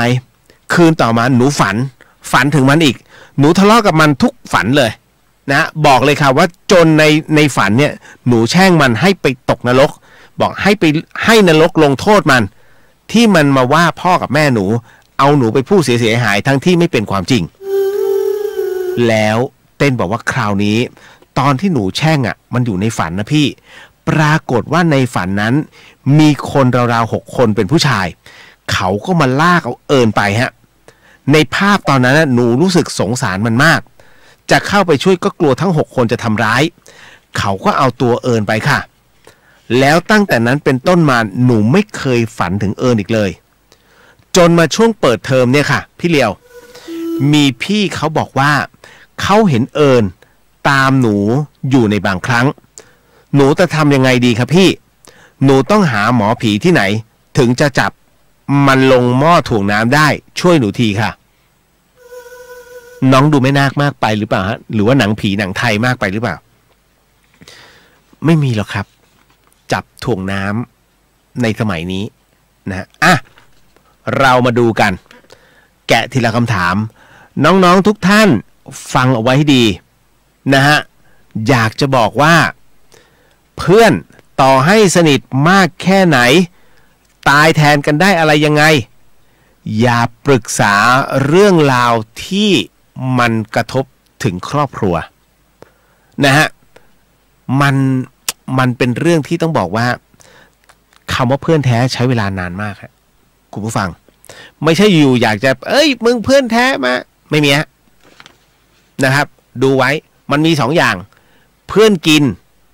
เพื่อนหลอกใช้หรือเพื่อนตายเพื่อนตายหายากมากฮะทหารจะหากันได้ในสนามรบนะฮะคนเราจะหากันได้ก็ต่อเมื่อแค่มองตาก็รู้ใจซึ่งมันยากมาก แต่บังเอิญผมโชคดีผมมีฮะแค่นั้นเลยพอมาถึงตรงนี้เราก็จะมาบอกกันว่าอย่าได้พูดเด็ดขาดความลับส่วนตัวโอ้ยเนี่ยตูดฉันมีตำหนิตรงนี้นะเธอจะทำยังไงดีจะไปศัลยกรรมก็อายหมอเห็นไหมพอโกรธปุ๊บทุกอย่างมันเล่าหมดเลยเนี่ยมันเป็นเงี้ยคืออะไรก็ได้ที่แก้แค้นแล้วสะใจเขาจะต้องทำนี่คือพลังลบที่มันมีอยู่ทุกตัวตนของในบุคคลฮะต่อมานะฮะพอถึงตรงนี้เนี่ยนะครับการใส่ร้ายป้ายสีนะฮะมันมีอยู่คือการเอาตัวรอดจากกรณีที่ผู้ชายมาฉุดกระชากน้องเอาไว้แต่เขาก็อาจจะไปพูดกับแฟนเฮ้ยเนี่ยก็เคยไปกินข้าวกันวันนี้มันรู้สึกยังไงไม่รู้เต้นมันให้ท่าก็เลยเข้าไปคุยผู้ชายมันใส่ได้ไงเพราะฝ่ายเดียวถูกไหมดังนั้นเนี่ยแน่นอนที่สุดฮะเพื่อนคุณก็คือน้องเนี่ยเขาฟังความฝ่ายเดียวนะครับแล้วประกอบกับน้ำเมาสุราคือน้ำเปลี่ยนนิสัยมันสามารถทำคนดีให้เป็นคนเลวนะฮะเห็นมดขออภัยเห็นช้างเท่ามดใหญ่แค่ไหนกูตบได้หมดนี่คือฤทธิ์สุราฮะมันเปลี่ยนไม่ได้มีอะไรดีเลยฮะได้ใช้คำว่าเท่อย่างเดียวนะฮะบางคนหน้าหนาวกินสุราจะได้อุ่นไม่ใช่ฮะตัวแอลกอฮอล์มันจะเร่งให้เส้นเลือดฝอยมันแตกคุณจะมีความรู้สึกว่ามันร้อนแต่จริงๆไม่ใช่เส้นเลือดคุณแตกฮะหน้าแดงก่ำเลยนั่นแหละประมาณนั้นต่อมาน้องแช่งเขาทุกวันนะฮะโกรธแค้นที่เขาด่าพ่อด่าแม่แช่งทุกวันจนกระทั่งวันหนึ่งมันตายจริงถามว่าคำสาปแช่งคำบนบานศาลกล่าวมีอิทธิพลต่อตรงนี้ไหมมันจะไม่มีอิทธิพลถ้าคนคนนั้นชะตาไม่ถึงคาดหรือความประมาทเกิดขึ้นในชีวิตมันเป็นจุดเขาเรียกว่าประจวบเหมาะกับวาสนาของตัวเองวาสนาน้อยเรียบร้อยเจอพลังแช่งเข้าไปอีกโดนแช่งมีพลังนะฮะคำสาบานคำสาปแช่งมีพลังแต่คุณก็ต้องรับพลังนั้นเช่นกันของฟรีไม่มีในโลกครับเมื่อคุณแช่งเขาให้ตายแน่นอนที่สุดเขาตายจริงตัวบาปอยู่ที่ตัวคุณเต็มๆเพราะคุณเป็นคนที่เรียกว่าถ้ามันตายกูมีความสุขเห็นไหมเอาชีวิตหนึ่งชีวิตนะครับเป็นตัวตัดสินเหมือนกันฮะหมูหมากาไก่นะครับอย่างใครที่เอาหมาเด็กคนไหนที่มันเอาหมาไปถ่วงน้ำ7ตัวแล้วขึ้นมารอด2ที่เหลือตายมันไม่คิดหรอกนะว่าสิ่งที่มันทำคือการทารุณลองมั่งจับมันเนี่ยถ่วงไปนะฮะจนขาดใจตายเนี่ยมันจะรู้ทันทีว่าเนี่ยคือกรรมที่หมาจะสิ้นใจมันเป็นอย่างนั้นเพราะฉะนั้นของฟรีจึงไม่มีในโลกเต้นพี่เดียวเตือนนะฮะว่ามีโอกาสไปปฏิบัติธรรมที่ไหนก็ได้ฮะปฏิบัติธรรมอย่างจริงจังเอาอานิสงส์ตรงนี้ให้เพื่อนเพราะคำสาปแช่งคำสัญญาคำสาบานมีผลนะฮะกรณีตรงนี้เนี่ยนะครับที่น้องบอกเลยว่ามาทะเลาะกันตลอดแล้วอาฆาตมาร้ายกันนะฮะตรงนี้แล้วสุดท้ายมาโดนคน6คนจริงๆมันน่าจะ4นะเพราะจตุโลกบาลเนี่ยจตุระแปลว่า4นะฮะดังนั้นน่าจะ4นะถ้ามี6นี่แสดงว่านายนิตยบาลมาร่วมด้วยเหรอไม่น่านะครับแต่อันนึงเนี่ยที่น้องบอกว่าทะเลาะกับมันตลอดจนกระทั่งมันเอาเก้าอี้มาฟาดหนูแล้วหนูตื่นขึ้นมาแล้วเจ็บคุณไปทะเลาะกับเขาจริงๆฮะที่ไปทะเลาะกับเขาจริงๆเพราะว่ามันคือกายละเอียดด้วยกันคุณจะประสบพบเจอประเภทนี้ฮะประเภทคนที่ตายแล้วหรือว่าเพื่อนที่ไม่เคยเจอกันมานมนานเนี่ยได้ในฝันแม้เพื่อนคนนี้จะมีชีวิตอยู่แล้วแก่แล้วแต่คุณไม่เคยเจอเลย Data ของคุณคือความรับรู้เนี่ยภายในจิตเนี่ยมันจะจำภาพสุดท้ายที่คุณจากเพื่อนคนนั้นมาตั้งแต่สมัยมัธยมมันก็จะเป็นภาพแบบนั้นเพราะจิตมันจำแบบนั้นคุณไม่เจอภาพในปัจจุบันเขาคุณก็จะฝันถึงคนนี้ตลอดเหมือนกันพอถึงณตรงนี้เองเนี่ยฮะคุณไปทะเลาะกับเขาเพราะวิญญาณนั้นคือ1หน่วยพลังงานซึ่ง เขาจะเจอคุณได้ในฝันเพราะตัวจิตของคุณมันถอดไปอธิสมานกายฮะกายละเอียดพอออกไปมันไปอยู่ในมิติเดียวกันเนี่ยทะเลาะกันจริงๆนะอย่างที่คุณว่าเฮ้ยทำไมมันเจ็บยังตื่นขึ้นมาเนี่ยเขาเอาเก้าอี้ฟาดแล้วรู้สึกปวดหัวปวดคุณไปทะเลาะเขามาจริงๆครับนะฮะแต่คุณมีร่างให้ตื่นคุณพอถึงนะตรงนี้ผมก็จะอธิบายต่อคุณผู้ฟังครับหลับตาฮะแล้วนึกเลยฮะว่าวันนี้คุณยังมีร่างอยู่ฮะฝันได้มีร่างให้เข้าวันใดวันหนึ่งที่คุณตายลงร่างนั้นถูกเผาไฟไปเรียบร้อยมันฝันเหมือนกันแต่ฝันครั้งนี้คุณไม่มีร่างเข้ามันคือความจริงแต่จิตคุณคือตัวรับกรรมดังนั้นเจ็บปวดแค่ไหนตัวจิตคุณสถานฮะแล้วมันคือสถานยันร่างถ้ามีร่างสถานยันร่างแต่บังเอิญร่างไม่มีจิตจึงจำเป็นต้องทนทุกข์ทรมานเขาถึงบอกเอาจิตไปเผามันร้อนรุ่มนรกคือการจับเอาจิตเนี่ยของดวงวิญญาณที่เรียกว่าคิดชั่วเนี่ยจัดการซะเขาจึงเอาจิตไปลงโทษเขาไม่ได้เอาตัวเพราะตัวมันเผาไปกับไฟแล้วนะเหลือแต่กระดูกนะฮะแคลเซียมดีๆนี่เองฮะเมืองเหนือยังเอากระดูกใส่พลุยิงปุ้มให้ลงหลังคาบ้านคนเล่นๆนะฮะเพราะฉะนั้นเนี่ยถึงได้บอกครับว่ามีโอกาสทำความดีทำนะฮะมีโอกาสใส่บาตรใส่นะครับเพราะใส่เนี่ยใส่อย่างสุดจิตสุดใจนะไม่ใช่อยู่ๆแล้วไม่เอาอย่าทำเล่นๆฮะเพราะมันมีผลกระทบพรุ่งนี้ผมจะมาพูดถึงเคล็ดลับทำยังไงให้รวยนะฮะเพราะผมทำแล้วอยากจะบอกว่า2 เดือนที่ผ่านมาเนี่ยนะฮะงานเข้าตลอดก็รวยนะ มันมีรายได้เข้ามาเยอะมากนะฮะแต่ไม่บอกว่าพรุ่งนี้จะบอกให้ไว้ติดตามพรุ่งนี้หมดแล้วเอาละครับหมดเวลานะฮะก็ขอเอาอานิสงส์ผลบุญเรื่องราวทั้งหมดมอบให้ผู้ที่เกี่ยวเนื่องเกี่ยวข้องแล้วก็น้องๆที่เป็นเพื่อนผมในเฟซทั้ง14ชีวิตนะครับที่ต้องจบลงไปนะฮะก็ขอให้ดวงจิตรับอานิสงส์ตรงนี้นะครับให้ได้รับไปนะครับไปสู่สุคตินะครับน้องๆก็ขอแสดงความเสียใจกับครอบครัวผู้เสียชีวิตด้วยนะฮะแล้วก็ณตรงนี้ก็มอบบุญให้กับน้องๆที่ฟังรายการด้วยทุกๆคนด้วยเช่นกันนะฮะเจอกันวันพรุ่งนี้นะจ๊ะไผ่บอกว่าสวัสดีครับพี่เลียวเพิ่งเปิดจ้าช้าไปแล้วฮะขอบคุณเรื่องราวดีๆในคืนนี้ดูแลสุขภาพด้วยอย่างขอบคุณฮะแมนสวัสดีค่ะสวัสดีครับผมเจอกันพรุ่งนี้ฮะสำหรับวันนี้สวัสดีครับคุณฟังครับบ๊ายบายนะฮะทั้งเชียงใหม่และชลบุรีครับ